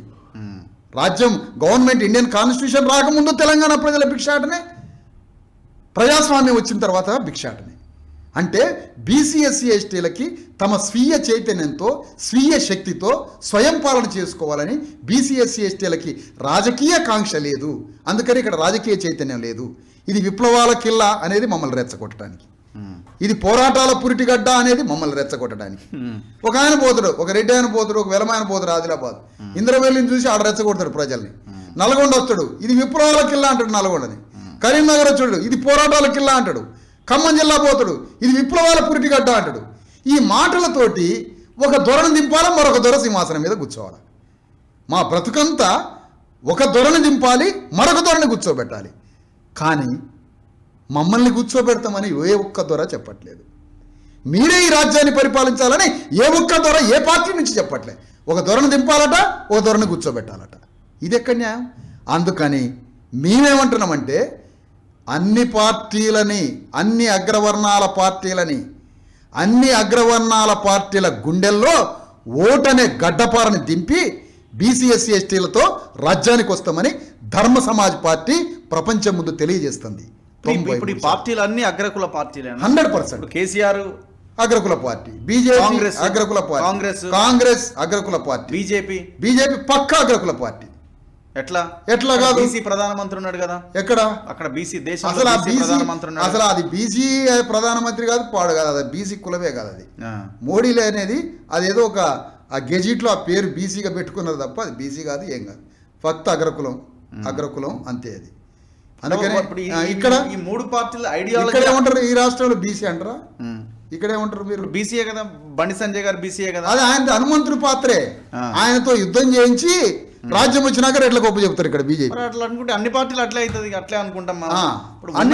ఉన్న నాయకుడిని అయితే నాయకుడు కాదు, బండి సంజయ్ అనే వ్యక్తి ఒక మాట్లాడే వాక్చాతుర్యం కలిగిన వాడు. ఏదో ఒక లైన్లో స్ట్రగుల్ చేస్తున్నాడు, ఆ స్ట్రగుల్ ఎనర్జీని తీసుకొచ్చి ఇక్కడ అధికారంలోకి వచ్చాక రెడ్ల గొప్ప చెప్తారు. అట్లా చెప్పకపోతే రెడ్లు అసలు బీజేపీలో చేరరు. ఈ లాజిక్ అంతా అక్కడే ఉన్నది, దాగి ఉన్నది. ఇక్కడ బీజేపీ రెడ్ల గొప్ప చెప్పాలన్నా ఎవరు గొప్ప చెప్పాలా, ఈ పంచాయతీలో ఉన్నది. ఇక్కడ బీసీలకు గొప్ప చెప్పి బీసీ ముద్ర వేస్తే రెడ్లు వెళ్ళిపోతారు, కాంగ్రెస్లోకి వెళ్ళిపోతారు, టీఆర్ఎస్లోకి వెళ్ళిపోతారు. అందుకని మూడు పార్టీలది ఇది రాజనీతి యుద్ధం కాదు. ఇది మూడు పార్టీల నాయకులు రోజు మాట్లాడుకుంటారు. అసలు మూడు పార్టీల నాయకులు ఒక వర్గ సంస్కృతిలో బతుకుతారు. మూడు పార్టీల నాయకులు ఒకే కల్చర్లో బతికి తెలంగాణలో ముగ్గురు కలిసి ఒకే గదిలో కూర్చొని రాజకీయాలు చేస్తారు. బీసీ ఎస్సీ ఎస్టీలు ముక్కలు చేస్తారు వీళ్ళు. అందుకని వీళ్ళంతా ఒకటే. ఇక్కడ మీరన్నటువంటి ప్రశ్న, మీరు చేస్తున్నటువంటి ప్రత్యామ్నాయం ఏంటి అని అంటున్నారు. ఇక్కడ నేను అందుకనే ప్రస్తావిస్తున్నా. బీసీ ఎస్సీ ఎస్టీలు తెలంగాణలో 93% ఉన్న బీసీ ఎస్సీ ఎస్టీలకి రాజనీతి లేదు, రాజకీయ సోయి లేదు. ఆనాడు తెలంగాణ ఉద్యమం జరుగుతున్నప్పుడు ముస్లింలు ఒకటే అడిగారు, ఈ తెలంగాణలో మా రాజ్యం సంగతి ఏంది అన్నారు. అని తెలంగాణ ఉద్యమానికి సపోర్ట్ చేయలే ఎంఐఎం. ఎందుకు? అబ్బా కర్నూలు అనంతపురం కలిస్తే బాగు, ముస్లింలు ఎక్కువ అవుతారు, అప్పుడు మాకు రాయల్ తెలంగాణ రాజ్యం వస్తుందని వీళ్ళు ఆలోచించారు. 2 వెలముల రాజ్యానికి రావచ్చు తెలంగాణ ఉద్యమం వస్తేనే వాళ్ళు ఆలోచించారు. రెడ్లు రాజ్యానికి రావచ్చు తెలంగాణ వస్తేనే వాళ్ళు ఆలోచించారు. కానీ నేను మా బీసీ ఎస్సీ ఎస్టీల దగ్గరికి పోయి నేను చెప్పి, అరే రాజ్యం రావాలా మనకు తెలంగాణ, రాజ్యం వద్దు పాడొద్దు, ముందు తెలంగాణ వస్తే చాలని మా వాళ్ళు అన్నారు. ఎంత పిచ్చా నాయకులు. మరి తెలంగాణ వచ్చినందుకే కదా మీరు ఇప్పుడు ఫైట్ చేయగలుగుతున్నారు. ఏం ఫైట్ చేయాలి? తెలంగాణ రాకపోయినా మాకు తెలంగాణ వచ్చినా లాభం లేదు, ఉమ్మడి ఆంధ్రప్రదేశ్ ఉన్నా లాభం లేదు. మేము రాజ్యానికి రావడమే ప్రధానం. అందుకని నేను ఇక్కడికి వచ్చి అడుగుతున్నా రఘు గారు, ఒకటే, నేను తెలంగాణ ఉద్యమంలో పాల్గొననందుకు గర్విస్తున్నా. ఇది మీకు విచిత్రంగా అనిపించచ్చు. ఇంతమంది ప్రాణాలు కోల్పోతే మీకు గర్విస్తున్నా అంటే ఎట్లా? అవును, 1569 మంది పిట్టల్లాగా రాలిపోయారు. ఆత్మహత్యలు, ట్రాన్స్ఫార్. అసలు ఆత్మహత్య చేసుకున్నాడు అమరవీరుడు అవుతాడా? ఆత్మహత్య చేసుకున్న శవాన్ని ఊరేగించి అమరవీరుడని పొగిడి, అమరవీరులు దేశానికి రాష్ట్రానికి వాళ్ళ ప్రాణాలు అర్పితం చేశారని అమరవీరుడని పొగిడేసరికే ఇంకోళ్ళు పోయి ఆత్మహత్య చేసుకున్నారు. ఒకళ్ళని చూసి ఒకళ్ళు కాలిపోయినటువంటి శ్రీకాంతాచారి ఫోటోని తెలంగాణలో గ్రామం ఆ ఫ్లెక్సీ దింపి మరొకళ్ళు కాలిపోయేటట్టు చేశారు. మన ఇంట్లో ఎవరైనా కాలిపోతే ఫోటో పెట్టుకుంటామా మనం? లేదు. అందుకని ఆ కాలిపోయే బొమ్మలు అవి మెచ్యూరిటీ డెత్స్ కావయి, అమాయక పిల్లలు చనిపోయారు. అందుకని నేను తెలంగాణ ఉద్యమంలో పాల్గొననందుకు గర్విస్తున్నా అంటున్నా. నేను ఇక్కడ ఒక క్వశ్చన్ అడుగుతున్నా. తెలంగాణ ఉద్యమంతో సంబంధం లేకుండా ఈ తెలంగాణలో మీరు అధికారంలోకి ఎట్లా రాగలుగుతారు? 100% తెలంగాణ ఉద్యమంలో పాల్గొన్న తెలంగాణ ద్రోహిగా చూస్తున్నారు కదా. తెలంగాణ ఉద్యమంలో పాల్గొన్నోళ్ళు మేము సిగ్గుపడుతున్నాం ఇవాళ తెలంగాణ వచ్చినందుకు. తెలంగాణ వచ్చినందుకు సిగ్గుపడుతున్నాం. ఏమి ప్రజలకు ఏమీ లేదని 100,000 మందితో అనిపిస్తాం మేధావులు నేను ఈరోజు. మరి వాళ్ళు ఎందుకు ఆ మాట అంటున్నారు? మరొక మాట మిమ్మల్ని అడుగుతున్నా. కాన్షీరామ్ తెలంగాణకు వచ్చి బీసీ ఎస్సీ ఎస్టీలకు రాజ్యం ఇస్తా అని చెప్పాడు. మరి కాన్షీరామ్ వచ్చినప్పుడు తెలంగాణని పాలించిన ఏ అగ్రవర్ణం వ్యక్తి అయినా కాంశీరాం ఉద్యమంలోకి పోయి బీసీ ఎస్టీలకు రాజ్యం ఇస్తానని కాంశీరాంతో కలిసిన వీళ్ళు లేదు. కాంశీరాంతో తెలంగాణ అగ్రకులాలు ఎందుకు కలవలేదో నేను తెలంగాణ ఉద్యమంలో అందుకు పాల్గొనలేదు. ఎందుకంటే తెలంగాణ ఉద్యమం తెచ్చుకునేది మీ రాజ్యం కోసం, కాబట్టి నేను పాల్గొనలేదు. కాంశీరాము ఉద్యమం బీసీ ఎస్టీల రాజ్యం కోసం, అందుకని అగ్రకులాలు కాంశీరాం ఉద్యమంలో పాల్గొనలేదు. ఇంత క్లారిటీతో ఉన్నా. ఇక ధర్మ సమాజ్ పార్టీకి తెలంగాణ మీద ఉన్న అవగాహన ఏంటి, అసలు తెలంగాణ ప్రజలకు ఇచ్చేది ఏంటి? మొదట తెలంగాణ రాష్ట్రంలో 93% ఉన్న బీసీ ఎస్టీలకి రాజ్యాధికారం అనేది ఒక భారత రాజ్యాంగం ఇచ్చిన ఓటు ఖడ్గంతో ఒక రాజ్యానికి తీసుకొచ్చి ఫస్ట్ ఆత్మగౌరవాన్ని ఇవ్వడం వీళ్ళకి. మా రాజ్యము ఇది అనే ఒక మానసిక శాంతియుత ఆత్మగౌరవ భావన ఇవ్వాలి. దానికోసం ఒక దశాబ్ద కాలం పెట్టుకున్నాం మేము ఆలోచన. ఒక 10 సంవత్సరాల పోరాటం చేయాలనుకున్నాం. ఈ 10 ఏళ్లలో తెలంగాణలో అధికారంలోకి రావాలని ఒక ప్రణాళిక తయారు చేసుకున్నాం. ఉదాహరణకి తెలంగాణలో మాకు ఫస్ట్ ఈ తెలంగాణలో లక్షల కోట్ల రూపాయలతో మేము ప్రాజెక్టులు కట్టదలుచుకోలేదు. మాకు అలాంటి వాటి మీద ఎలాంటి దృష్టి లేదు. ఓకే, మాకు ఎస్సీ బీసీలకి భూమి లేదు. ఇక్కడ 90% భూమి అగ్రవర్ణాల దగ్గర ఉంది. 90% మంది ప్రజల దగ్గర 10% భూమి ఉంది. అందుకనే మాకు ప్రాజెక్టులతో పని కాదు.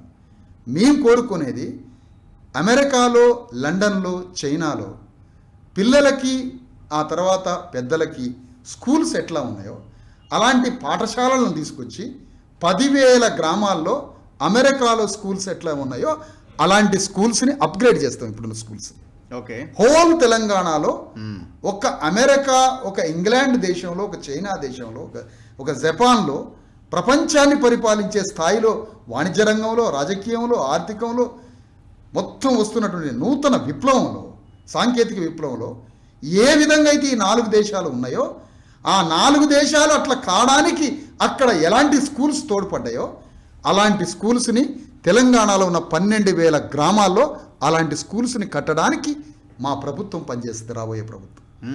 నంబర్ 2, మేడారం అని ఒకటి ఉన్నది ములుగు దగ్గర. మేడారం భద్రాచలం అడవుల పైనుంచి కూనవరం దగ్గర రేకపల్లి నుంచి శబరి నది దగ్గర నుంచి ఆదిలాబాదు పైన ఉన్నటువంటి మహారాష్ట్ర బార్డర్ వరకు ఉన్న ఈ కొండా కోన ప్రాంతాలు మొత్తం హాఫ్ తెలంగాణ ప్రాంతంలో ఉన్న మేడారాన్ని 2వ రాజధానిగా మారుస్తాం. మేడారాన్ని కేంద్రాన్ని అక్కడ అవసరమైతే 1000 ఎకరాలు డీఫారెస్టింగ్ చేసి అక్కడ రాజధాని నిర్మిస్తాం, సంక్షేమ రాజధాని. అంటే ప్రజలకు కావాల్సినటువంటి సంక్షేమ పథకాలన్నీ అమలు చేసే పేద ప్రజలు ఒక దగ్గరికి పోవడానికి వాళ్ళకి ఒక రాజధాని, అట్లా సంక్షేమ రాజధానిని మేడారంలో కట్టుకుంటాం. గద్వాల నుంచి మక్తలు పోయే దక్షిణ తెలంగాణ ఉంది. గద్వాల నుంచి మక్తలు పోయి రాయచూరు పోయే మార్గంలో అక్కడ ఇండస్ట్రియల్ రాజధాని కట్టుకుంటాం, పారిశ్రామిక. ఎందుకు ఇవాళ మొత్తం బాంబే, దుబాయ్ అన్ని దేశాలు పోయే కార్మికులంతా ఎక్కువ అక్కడే కాబట్టి అక్కడ ఒక రైల్వే స్టేషన్ కూడా ఉంది కాబట్టి ఆ ప్రాంతంలో ఒక పెద్ద ఇండస్ట్రియల్ క్యాపిటల్ కట్టుకుంటాం. అంటే మొత్తం టోటల్ ఇండస్ట్రీస్, పనిచేసే వాళ్ళు, కార్మికులు, కర్షకులతో ఒక పరిశ్రమను తయారు చేసుకుంటాం. తెలంగాణలో మరి ముఖ్యంగా వైద్యం 10,000 గ్రామాలలో అత్యాధునికమైన హాస్పిటల్స్. చిన్న కిట్స్ కాదు మేము పెట్టేది, పెద్ద కిట్లు. చిన్న కిట్లు కాదు, పెద్ద పెద్ద కిట్లు. ఏం పెద్ద పెద్ద కిట్లు అంటే 10,000 గ్రామాలలో వైద్యం, హాస్పిటల్స్. ఏమి హాస్పిటల్స్? ఇప్పుడు ఐసీ అనుకుంటున్నాం. ఐసీ రావాలంటే హైదరాబాద్ రావాలా, లేదా ఇక్కడ జిల్లా కేంద్రం.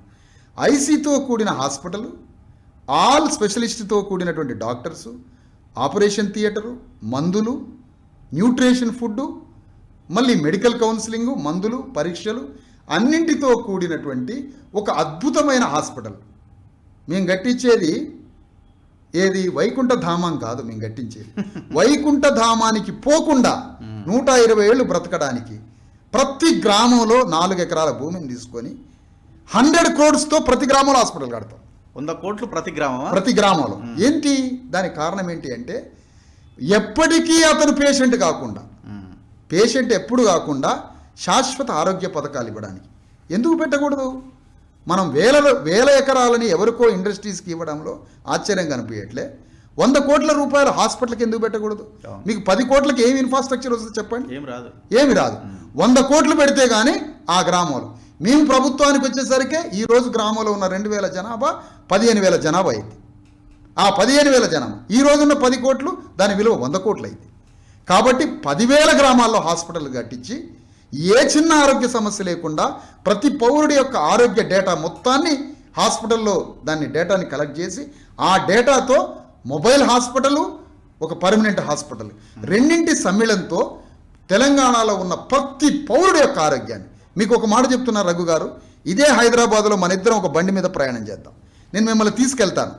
కళ్ళ ముందే హైదరాబాద్లో ప్రతిరోజు డబ్బులున్న వ్యక్తి డయాలసిస్ చేయించుకొని బ్రతుకుతున్నాడు, కిడ్నీ క్లియర్ చేసుకొని, డబ్బులు లేకుండా హైదరాబాద్లోనే చచ్చిపోతే ఆ శవాన్ని ఆటోలో వేసుకొని ఇంటికి పోతున్నారు.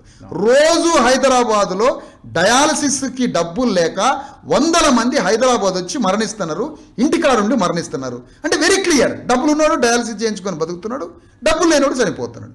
అంటే వెరీ క్లియర్ పిక్చర్. నీ దగ్గర 5,000 ఉన్నాయా డయాలసిస్కి, నువ్వు ఒక 5 సార్లు పోవాలి, వారానికో 10 రోజులకో, నువ్వు బతుకుతావు. నీ దగ్గర 5,000 లేవా, చనిపోతావు. కానీ ధర్మ సమాజ్ పార్టీ ప్రభుత్వంలో ఏ ఒక్కరూ మరణించడానికి వీల్లేదు, ఏ ఒక్కరూ కంటతడి పెట్టడానికి వీల్లేదు. సమాజమే ఒక కుటుంబంగా పరిపాలించే గ్రామంలో ప్రతి గ్రామంలో హాస్పిటల్ కట్టిస్తాం, ప్రతి గ్రామంలో స్కూల్ కట్టించి ఆ స్కూల్లో బిడ్డలకి ఉద్యోగం వచ్చిందాక బిడ్డల్ని స్కూల్లో చదివించుకుంటాం. భోజనము బట్టలు పెట్టి న్యూట్రిషన్ ఫుడ్ 40 కిలోలు ఉన్న పిల్లవాడికి 80 గ్రాముల ప్రోటీన్ కావాలి, వెన్నముద్ద కావాలి, రోజు బట్టర్ కావాలి, రోజు 3 కోడిగుడ్లు కావాలి. ఇవన్నీ అందించి వాళ్ళకి పని కూడా నేర్పి వాళ్ళకి ఉద్యోగంతో పాటుగా చేతికి ఏదో ఒక ప్రొఫెషన్ వచ్చేటట్టుగా పిల్లల్ని అలాంటి స్కూల్స్ కేజీ నుంచి పీజీ దాకా చదివించే స్కూల్స్ కడతాం, హాస్పిటల్స్ కట్టుకుంటాం. మరీ ముఖ్యంగా చాలా ప్రధానమైన విషయం, భూమిని డిస్ట్రిబ్యూట్ చేస్తాం. వేల ఎకరాల ఫారెస్ట్ భూమిని డిఫారెస్ట్ చేస్తాం. అనేక రకాల భూములు ఉన్నాయి. ఈ భూముల చిక్కుముళ్ళు మొత్తం ఇప్పి లెక్కలన్నింటినీ క్లియర్ చేసి ఆక్రమణలకు గురైన భూములన్నిటి మీద కమిషన్ వేసి ఆ భూములన్నీ ఒక దగ్గరికి చేర్చి ఒక ల్యాండ్ బ్యాంక్ ఒకటి తయారు చేసి 1 కోటి ఎకరాలో 50 లక్షల ఎకరాలో 20 లక్షల ఎకరాలో 10 లక్షల ఎకరాల భూమిని ఒక ల్యాండ్ బ్యాంకు తయారు చేసి భూమి లేని వాళ్ళకి భూమిని పంచుతాం. ఇక అన్నింటికన్నా ప్రధానమైంది రఘు గారు, ధర్మ సమాజ్ పార్టీకి ఉన్న దృక్పథం. తెలంగాణలో 10,000 గ్రామాలు ఉన్నాయి. ఎవరు పని చేసుకోవడానికి పని లేదు సార్, ఇక్కడ పని లేదు. నేను ఒకటే అడుగుతున్నా, కోట్ల విజయభాస్కర్ రెడ్డి ఉన్నాడు, మర్రి చెన్నారెడ్డి ఉన్నాడు, నేదురుమల్లి జనార్దన్ రెడ్డి ఉన్నాడు. కాంగ్రెస్ పార్టీ అంతా రెడ్లే కదా, వీళ్ళు పరిపాలించారు. చంద్రబాబు నాయుడు పరిపాలించాడు, రాజశేఖర రెడ్డి పరిపాలించాడు. నేను ఒకటే అడుగుతున్నా, ఇవాళ మా బీసీ ఎస్సీ ఎస్టీలు 25-30 సంవత్సరాలు ఉన్నటువంటి వాళ్ళు రంగుల పని వేస్తారు, రాళ్ళు కొడతారు, కూలీ నాలి పని చేసుకొని 100-200 తాగి ఇంటికి వస్తారు. నేను అంటున్నా, ఒకవేళ ఆనాడే నేదురుమల్లి జనార్దన్ రెడ్డో, ఆనాడే మర్రి చెన్నారెడ్డో, ఆనాడే కోట్ల విజయభాస్కర్ రెడ్డో 10,000 గ్రామాల్లో ఇంగ్లీష్ మీడియం స్కూల్స్ పెట్టి ఎంఎస్ దాకా మమ్మల్ని చదివించినట్టయితే మేమంతా ఇవాళ అమెరికాలో ఉండి మా తల్లిదండ్రులు ₹1,00,000 పంపేటోళ్ళం. మాకు చదువు లేక ఇట్లా అయిపోయాను. ఇప్పుడు నేనేమంటానంటే 10,000 గ్రామాల్లో చేసుకోవడానికి పని లేదు, యువతకి పని లేదు, మహిళలకు పని లేదు. బీడీలు చేయడమో వాళ్ళ భూములలో పని చేయడమో, కూలీ నాలి చేసి వచ్చి గంజి దాగి బతుకుతారు, న్యూట్రిషన్ ఫుడ్ లేక అనారోగ్యం పాలైసి వస్తారు. ఇప్పుడు మేమేం చేయబోతున్నామంటే ఈ 10,000 గ్రామాలలో ఒక 50 మంది యువకుల్ని, 50 మంది మహిళల్ని, అణగారిన వర్గాలని 100 మందిని బృందంగా తయారు చేసి 10,000 గ్రామాల్లో 100 మంది చొప్పున అందరినీ చైనా పంపిస్తాం. చైనా పంపించి అక్కడ ఎలక్ట్రానిక్ వస్తువులు ఎట్లా తయారు చేయాలి, టీవీలు ఎట్లా తయారు చేయాలి, ఫోన్లు ఎట్లా తయారు చేయాలి, సెల్ ఫోన్లు ఎట్లా తయారు చేయాలి, టాయ్స్ ఎట్లా తయారు చేయాలి, చాక్లెట్లు, బిస్కెట్లు, బ్యాట్లు, బాల్స్, బొమ్మలు, చిన్న గుండు సూదు నుంచి విమానం రెక్కల వరకు ఇంటి ముందు తయారు చేస్తున్నారు. ఆ ట్రైనింగ్ అంతా 10,000 గ్రామాల్లో ఉన్న యువకులకి, మహిళలకి చైనా పంపించి ఆ చైనాలో ట్రైనింగ్ చేయించి ఇక్కడికి వచ్చినాక వేల లక్షల కోట్లు ఇండస్ట్రీలకు పెడతారు కదా. ప్రతిసారి దావోస్ పోవటం, అక్కడి నుంచి ఇండస్ట్రీస్ తెచ్చి రావడం, ఈనాడు పేపర్లో ప్రైవేట్ ఇండస్ట్రీస్లో వస్తున్నాయని లక్షల కోట్ల పెట్టుబడులు అనటం, వాళ్ళకి భూములు ఇవ్వడం, వేల కోట్ల రూపాయలు ప్రభుత్వ నిధులు ఇవ్వడం, టీఎస్ఐ పాస్ నుంచి భూమి ఇవ్వడం, కరెంట్ ఇవ్వడం, నీరు ఇవ్వడం. ఎవరికి ఇస్తాను ఇవన్నీ? కార్పొరేటర్లకి, అగ్రకులాలకి. మేమేం చేస్తామంటే అయ్యే డబ్బులతో చైనా, కొరియా, జపాన్ అనేక దేశాలని తెలంగాణలో ఉన్న 10,000 గ్రామాల మహిళల్ని, యువకుల్ని పంపి ఆ ట్రైనింగ్ అంతా తెప్పించుకొని ఇక్కడికి ఇన్ఫ్రాస్ట్రక్చర్ తెప్పించి వీళ్ళతోటి గ్రామాల్లో ఇండస్ట్రీస్ పెట్టిస్తాం. బొమ్మల ఫ్యాక్టరీ పెట్టిస్తాం, బిస్కెట్ల ఫ్యాక్టరీ, చాక్లెట్లు, టీవీలు తయారు చేయడం, సెల్ ఫోన్లు తయారు చేయడం, సమస్త వస్తువుల తయారీ వీళ్ళ చేతుల నుంచి చేపించి అట్లా వీళ్ళ యొక్క తలసరి ఆదాయాన్ని పెంచుతాం. తలసరి ఆదాయం అప్పుడు చైనాలో ఒక మనిషి 3,000 సంపాదిస్తుంది రోజుకి. అలాంటి తలసరి ఆదాయాన్ని పెంచినప్పుడు ఆరోగ్యాలు బాగుంటాయి, పిల్లల ఎడ్యుకేషన్ బాగుంటుంది, చేతి నిండా పని, ఆత్మగౌరవం ఇవన్నీ బాగుంటాయి. వీటితో పాటుగా రంగారెడ్డి జిల్లాకి పండుగ సాయన్న పేరుని పెడతాం. రంగారెడ్డి జిల్లాకి జనగామ జిల్లాకి సర్వాయి పాపన్న గౌడ్ పేరు పెడతాం. కాకతీయ యూనివర్సిటీకి సమ్మక్క సారలక్క పేరు పెడతాం. మహిళా యూనివర్సిటీకి సావిత్రిబాయి ఫూలే యూనివర్సిటీ పేరు పెడతాం. ఉస్మానియా యూనివర్సిటీకి డాక్టర్ అంబేద్కర్ పేరు పెడతాం. మొత్తం మార్చేస్తాం. అట్లా మా ఆత్మగౌరవ నినాదంతో తెలంగాణలో మా ప్రజలు 90% ప్రజలతో పాటుగా అగ్రకులాల్లో ఉన్నటువంటి పేదలు, ప్రజాస్వామికవాదులు, ప్రోగ్రెసివ్ అభ్యుదయవాదుల్ని అందరినీ ధర్మ సమాజంతో కలుపుకొని అందరికీ రాజ్యంలో వాటా భాగస్వామ్యం, కన్నీళ్లు, బాధలు, కష్టాలు లేని ఒక స్వర్గధామం లాంటి తెలంగాణని నిర్మించటమే ధర్మ సమాజ్ పార్టీ యొక్క లక్ష్యం. ఆ దిశగా ప్రయాణం. మద్యపాన నిషేధం ఉంటుందా, మద్యపాన నియంత్రణ ఉంటుందా? మద్యపాన నియంత్రణ ఉంటుంది, మద్యపాన నిషేధం కూడా. నిషేధ ప్రాంతాలని కొన్నింటిని నిషేధము ఉంటుంది. ఎందుకు అంటే మద్యపానము అనేది 100% అది ప్రజల్ని పీల్చి పిప్పి చేసేది కాబట్టి ఏ ప్రజలకు అందించాలి, ఏ ప్రజలకు అందించకూడదో కొన్ని నామ్స్ ఉంటాయి. ఓకే, గ్లోబల్గా, ఇంటర్నేషనల్గా, కంట్రీ వైడ్ కొన్ని యాక్ట్స్ ఉంటాయి. యాక్ట్స్ని మనం క్రాస్ చేయలేము. కాబట్టి మద్యపాన నియంత్రణ అనేది, నిషేధం అనేది 90% పాటిస్తాం, 100%. సో నేను కొంతమంది లీడర్ల పేర్లు చెప్తా, ఒక 1 word లో వాళ్ళ గురించి మీరు చెప్పండి. కల్వకుంట్ల చంద్రశేఖర్ రావు గారు, ఎస్. ఒక 1 word లో చెప్పాలి ఆయన గురించి. కేసీఆర్ ఒక ఫిలాసఫర్, ఒక పొలిటీషియన్, ఒక ప్రజల్ని 5 నిమిషాల సమయం ఇస్తే తన లోకానికి తీసుకెళ్ళి ఒక కొత్త ప్రపంచాన్ని కట్టగలడు. జస్ట్ 5 minutes టైం ఇస్తే. మంచి కోసమా, చెడు కోసం? ఆయన కోసం. రేవంత్ రెడ్డి ప్యూర్ రెడ్డి ధర్మ సమాజాన్ని నిర్మించేటువంటి రెడ్డి రాజ్య నిర్మాత అతను. బండి సంజయ్కి గమ్యం లేదు, తీరు లేదు. అతని యొక్క నాలుక శబ్దంతో రాజ్యాన్ని తీసుకొచ్చి రెడ్లకు ఒప్పజెప్పే ఒక హనుమంతుడి పాత్ర. కేటీఆర్ ఒక మోడర్న్ చంద్రబాబు నాయుడు.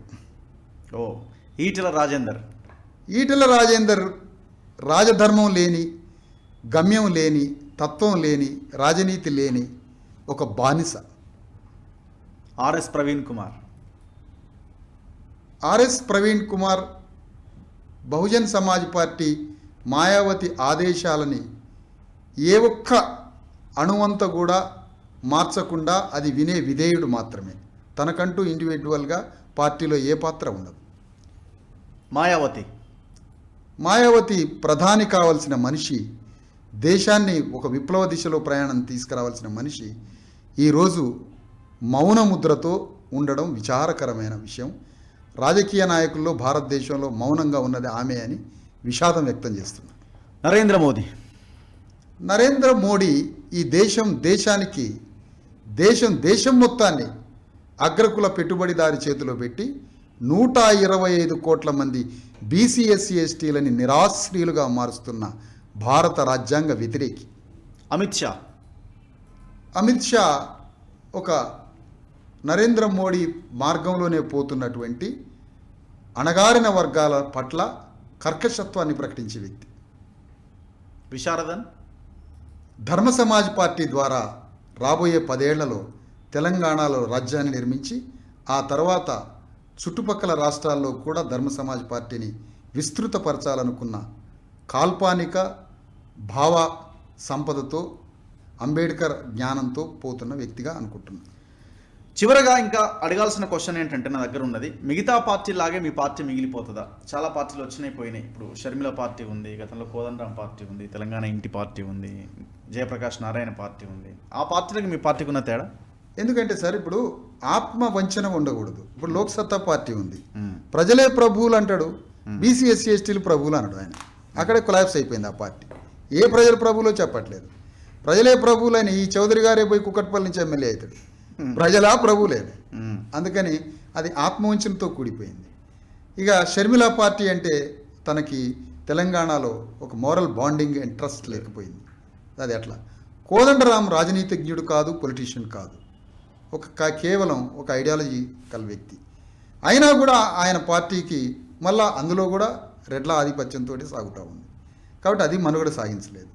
కానీ మాకు బీసీ ఎస్సీ ఎస్టీలు అనేటువంటి బాధిత వర్గం, దాని పునాది ఏర్పాటు చేసుకున్నాం. ఆ ప్రజలకు రాజ్యం రావాల్సినటువంటి సైంటిఫిక్ అప్రోచ్, వాళ్ళు రాజ్యానికి రావాల్సిందే, అది ఒక న్యాచురల్ ప్రాసెస్. కాబట్టి ఆ దిశగా ప్రయాణం చేస్తాం. సో చాలామంది ఒక క్వశ్చన్ రైజ్ చేస్తున్నారు, మీలాంటి వాళ్ళంతా మళ్ళీ కేసీఆర్ని అధికారంలోకి తీసుకొచ్చి కూర్చోబెట్టడం తప్ప ఒరిగేది ఏముంది అని. మళ్ళీ మీరు 2023లో మళ్ళీ ఆయనకు ఉపయోగపడే వాళ్ళే వీళ్ళంతా అని. ఒక రకంగా చెప్పాలంటే వీళ్ళంతా కేసీఆర్ ప్రయోగించిన బాణాలే అని ఇంకొంతమంది ఇంకొక లైన్లో ఆలోచించేవాళ్ళు. నేను మాత్రం కాన్షీరామ్ వదిలిన బాణాన్ని సార్. నేను ఎవరు వదిలిన బాణాన్ని కాదు, కాన్షీరామ్ గారు వదిలిన బాణాన్ని. చిన్నప్పటి నుంచి అక్కడే మరి పెరిగి పెద్దయి. ఓకే, ఇంతకీ విశారదన్ గారు సార్, అసలు ఎవరు విశారదన్?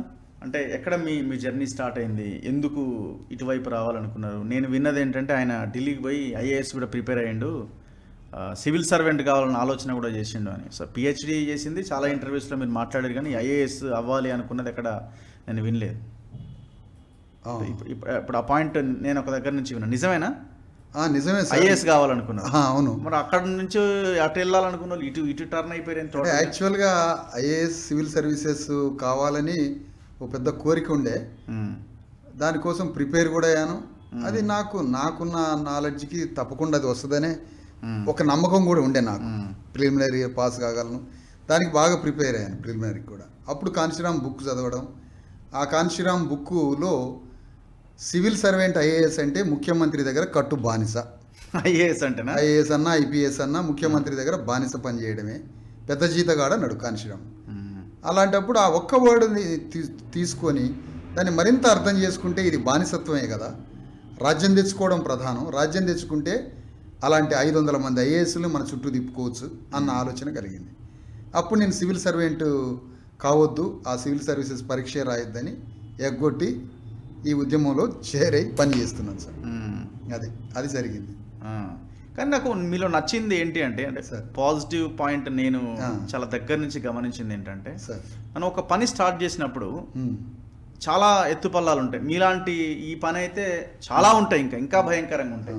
రాళ్ళు వేయడం పక్కన పెడితే వెనక్కి తిరిగితే ఒక 10 మంది లేకపోతే ఎందుకురా ఇదే అనిపిస్తుంది.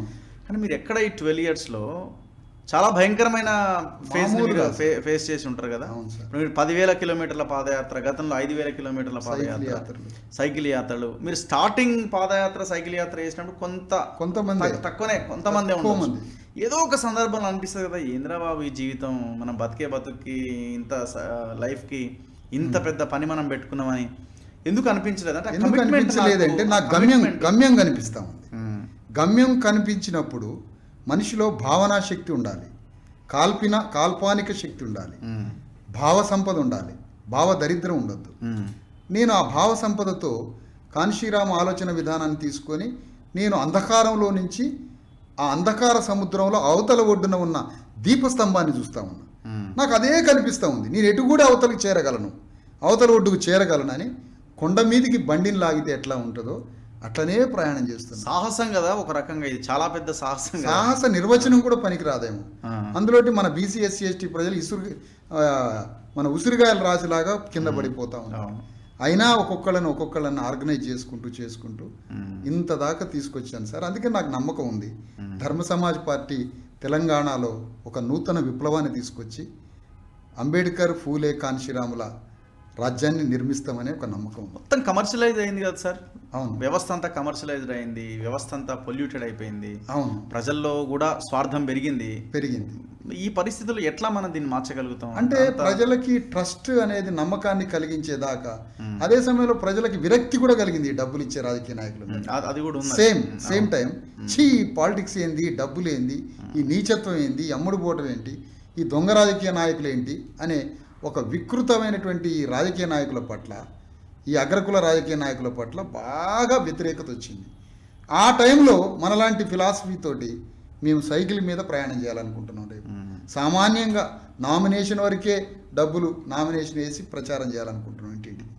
దీంతో ప్రజలు విశ్వసిస్తారనే నమ్మకం మాకుంది సార్. ఆలోపు మీరు అనుకున్న పని, మీ లక్ష్యం పూర్తి కాకపోతే ఒక ఆలోచన ఎక్కడో దగ్గర తడుతుంది కదా ఎట్లా అంటే సమయం ఇంకొకటి కూడా ఉంటుంది గడిచిపోతుంది, సార్, మిషనరీ మన మూమెంట్. ఏజ్ మనం సహకరించాలి, ఇంకెన్ని రోజులు మనం పని చేయగలుగుతాం, ఒక టార్గెట్ ఉంటుంది కదా. అందుకనే మిషన్ ఎట్లా ఉంటుందంటే మన కాలానికి మన ధర్మం ఎంత దాకా తీసుకుపోయాం, రాబోయే తరం ధర్మం తీసుకుపోద్ది అన్న కాడ ఆ ఆప్షన్లో మళ్ళీ మనిషి సాటిస్ఫాక్షన్ కావాలి. అంతే, ఈ మిషన్ నేను తీసుకుపోతున్నాను, తీసుకుపోవాలనుకుంటున్నాను. నాకైతే ప్రగాఢమైన నమ్మకం, దశాబ్ద కాలంలో తెలంగాణలో ఓ అద్భుతమైన రాజకీయం, ఒక బీసీఎస్సీ ఎస్టీల రాజ్యాన్ని తీసుకొచ్చే ఒక నమ్మకం అయితే ఉంది సార్. వెరీ క్లియర్, అందులో చాలా నమ్ముతున్నా నేను. మీకు 12 ఏళ్ల డిఎస్పీ ఉద్యమే తెలుసు, కానీ అంతకుముందు 12 ఏళ్ల శ్రమ కూడా ఉంది నాది. కాబట్టి ఈ శ్రమంతా ఖచ్చితంగా రాజ్యం కోసం ప్రయాణం చేసే దాంట్లో ఆ దిశగా ఇక్కడ, ఎందుకంటే అత్యంత పేదలు, అత్యంత అమాయకులు తెలంగాణ. అమాయకత్వము, పేదరికము, సామాజిక అణిచివేత, ఆర్థిక అణిచివేత, ఒక ఫ్యూడల్స్ కింద అన్ని గ్రామాలు ఫ్యూడల్సే, 10,000 విలేజ్ ఫ్యూడల్సే. ఫ్యూడల్ కింద బీసీలు అదే బానిసలు, ఎస్సీలు అదే బానిసలు. అందుకని దాదాపు వీళ్ళ మధ్య చాలా యూనిఫామ్ ఉంటుంది అనేక విషయాల్లో. కాబట్టి బీసీలు అదే పేదరికం, ఎస్సీలు అదే, జస్ట్ కొద్దిగా ఆ క్యాస్ట్ లైన్ తప్ప బీసీలు, ఎస్సీలు, ఎస్టీలు కటిక పేదలు. వీళ్ళందరినీ ఆర్గనైజ్ చేసి వీళ్ళకు రాజ్యం తీసుకొచ్చే ప్రయాణం అయితే సాగు. సో మీరు 23లో అన్ని నియోజకవర్గాల్లో పోటీ చేస్తారా? దాదాపు శక్తి ఉన్నంత వరకు చేద్దామని, శక్తి వరకు చేసి మా ఓటు బ్యాంక్ చూపించడమే తప్ప ఇంకే వేరే పొత్తులు గిత్తులు 6 నెలల్లో మీకు అది పొత్తులు అసలే ఉండవా? అలాంటి పొత్తులే ఉండవు. మా ఓట్ బ్యాంక్ ఏంటో మీరు చూపించాలి, మీరు చూపించాలి అంతే. సో క్యాండిడేట్స్ ని రెడీ చేస్తారు. అవును, క్యాండిడేట్స్. సో మీ పార్టీ ఆఫీస్ ఎక్కడ పెట్టారు? చిక్కడపల్లి క్రాస్ రోడ్లో కార్యాలయాన్ని ఇప్పుడే చూస్తున్నాం, ప్రారంభించబోతున్నాం త్వరలో. ఆర్టీసీ క్రాస్ రోడ్లో, ఓకే, ఆ చుట్టుపక్కల పరిధిలో. ఎందుకు ఇక్కడ తెలంగాణ భవన్ బంజారా హిల్స్ లో ఉంది, ఇంకా అక్కడ దాకా పోలేదు, నాంపల్లిలో అక్కడ దాకా పోలేదు. Office BJP. మేము ఈ 5 ఏళ్లలో 4.5% ఓట్ బ్యాంక్ తెచ్చుకుంటాం. అప్పుడు రాష్ట్రంలో రికగ్నైజ్ అయ్యింది పార్టీ. అప్పుడు ప్రభుత్వం మాకు 4 ఎకరాల భూమి ఇస్తుంది బంజారా హిల్స్ లో. అప్పుడు 100 కోట్లు పెట్టి ధర్మ సమాజ్ పార్టీకి సెంట్రల్ ఆఫీస్ కడతాం. అన్ని లక్ష్యాలు ఉన్నాయి పర్ఫెక్ట్గా. అది. సో కన్క్లూడ్ చేద్దామా? ఓకే, ప్రజలకు ఏమైనా మీరు చెప్పదలుచుకున్నారా? నేను చెప్పాలనుకున్నది, మనం తెలంగాణలో వేల సంవత్సరాలుగా సామాజికంగా, రాజకీయంగా, సాంస్కృతికంగా, ఆర్థికంగా అణిచివేతకి గురై భూములలో పనిచేసే బానిసలుగా బ్రతికి, గంజినీళ్ళు కూడా లేకుండా బతికిన మన తాతలు, ముత్తాతలు, కోట్ల మంది బానిసలమైన మనం ఈరోజు మనకు ఒక నూతన రాజకీయ వేదిక, మనల్ని రాజ్యానికి తేవడానికి, మనకి రాజ్యం రావడానికి ఫూలే అంబేద్కర్ కాన్షీరాముల సిద్ధాంతంతో ఒక ధర్మ సమాజ్ పార్టీ తెలంగాణలో ఉన్న 3.5 కోట్ల మంది బానిసల కోసం, పేదల కోసం వచ్చింది. ఈ వేదికే మనకి ఇన్నాళ్లకి వచ్చినటువంటి వేదిక. ఈ వేదికలోకి అందరూ రండి, అందరం కలిసి పనిచేద్దాం. తెలంగాణ 10,000 గ్రామాల్లో వెలమ, రెడ్డి, దొరలు వాళ్ళకి అభిముఖంగా రాజకీయాలు నిలబడదాం. ఆయా గ్రామాలలో మనం కూడా వాళ్ళకి ఎదురుగా నిలబడి రాజకీయాలు చేసి ఆ గ్రామాల్లో మన ప్రజలకి రక్షణగా నిలబడదాం. వాళ్ళ చేతుల్లో, వాళ్ళ వలల్లో, వాళ్ళ సంఖ్యల నుంచి మన ప్రజల్ని బయటికి తీసి 10,000 గ్రామాలలో మనమే నాయకత్వం తీసుకుందాం. తెలంగాణలో రాజ్యము, సంపద, జ్ఞానం, భూమి, పరిశ్రమలు అన్నింటి మీద మనకి హక్కు సంపాదించుకొని అందరం సుఖ సంతోషాలతో బ్రతకడానికి ధర్మ సమాజ్ పార్టీ వచ్చింది. ఈ పార్టీలోకి అందరూ రావాలని కోరుతున్నా. అగ్రకులాల్లో ప్రజాస్వామికవాదులు కూడా వచ్చి ఈ పార్టీని బలపరచమని ఈ వేదిక నుంచి మిమ్మల్ని అందరినీ కోరుతున్నాను. Thank you very much Visharadan గారు. మీ లక్ష్యం చాలా గొప్పది. మీరు నడిచే మార్గం ఇప్పటివరకు అద్భుతంగా ఉన్నది. ఇక ముందు ఎట్లా ఉంటుంది, ప్రజలు మీరు నడిచే దాన్ని బట్టి ప్రజలు కూడా రిసీవ్ చేసుకుంటారు ఖచ్చితంగా. సో ప్రజలు ఆ పని చేస్తారని మాకు కూడా నమ్మకం ఉంది. Thank you very much. Thank you very much and all the best. మీ ధర్మ సమాజ్ పార్టీ ఖచ్చితంగా భవిష్యత్తులో అధికారంలోకి రావాలని మేము కూడా కోరుకుంటున్నాం. Thank you. సో ఎందుకంటే మీ లక్ష్యం ఉన్నతమైంది కాబట్టి. సో మీరు ఆ లక్ష్యం దిశగానే పనిచేయాలని మేము కోరుకుంటున్నాం. మీరు ఒకవేళ మీ లక్ష్యాన్ని విడిచిపెడితే మేము ప్రశ్నిస్తుంటాం. 100% థ్యాంక్ యూ. ఆ అవకాశం కూడా ఇవ్వండి నీకు. Thank you very much Visharadan గారు. ఇది ధర్మ సమాజ్ పార్టీ అధినేత విశారదన్ గారితో స్పెషల్ ఇంటర్వ్యూ. ఖచ్చితంగా మనం గమనిస్తూ ఉందాం, ప్రతి ఒక్క పాయింట్ని గమనిస్తూ ఉందాం. ఖచ్చితంగా అణగారిన వర్గాలకి రాజ్యాధికారమే లక్ష్యంగా పనిచేయాల్సిన అవసరం ఉన్నది. ఎందుకంటే ఇవాళ తెలంగాణలో 95% పైగా ఉన్నది ఈ అణగారిన వర్గాలే. ఎందుకు మనం రాజ్యాధికారంలో ఉండకూడదు? ఎంతకాలం మనం మోసపోదాం? ఒక్కసారి మనం ఆలోచించాలి. సో అందుకే ఇలాంటి ప్లాట్ఫామ్స్ని మనం ఇంకా ముందుకు తీసుకెళ్ళాలి. సరే, దాన్ని ఓటు బ్యాంకుగా ఏ పార్టీ మలుచుకుంటుంది, ఎవరు మలుచుకుంటారు అన్నది సెకండరీ. కానీ ఒక ఉన్నత ఆశయం కోసం వస్తున్న వాళ్ళని ఖచ్చితంగా మనం ఆశీర్వదించాల్సిందే, అందులో ఎలాంటి డౌట్ లేదు. Thank you very much. చూస్తూనే ఉండండి మన తొలి వెలుగు టీవీ. ఇది తెలంగాణ వెలుగు.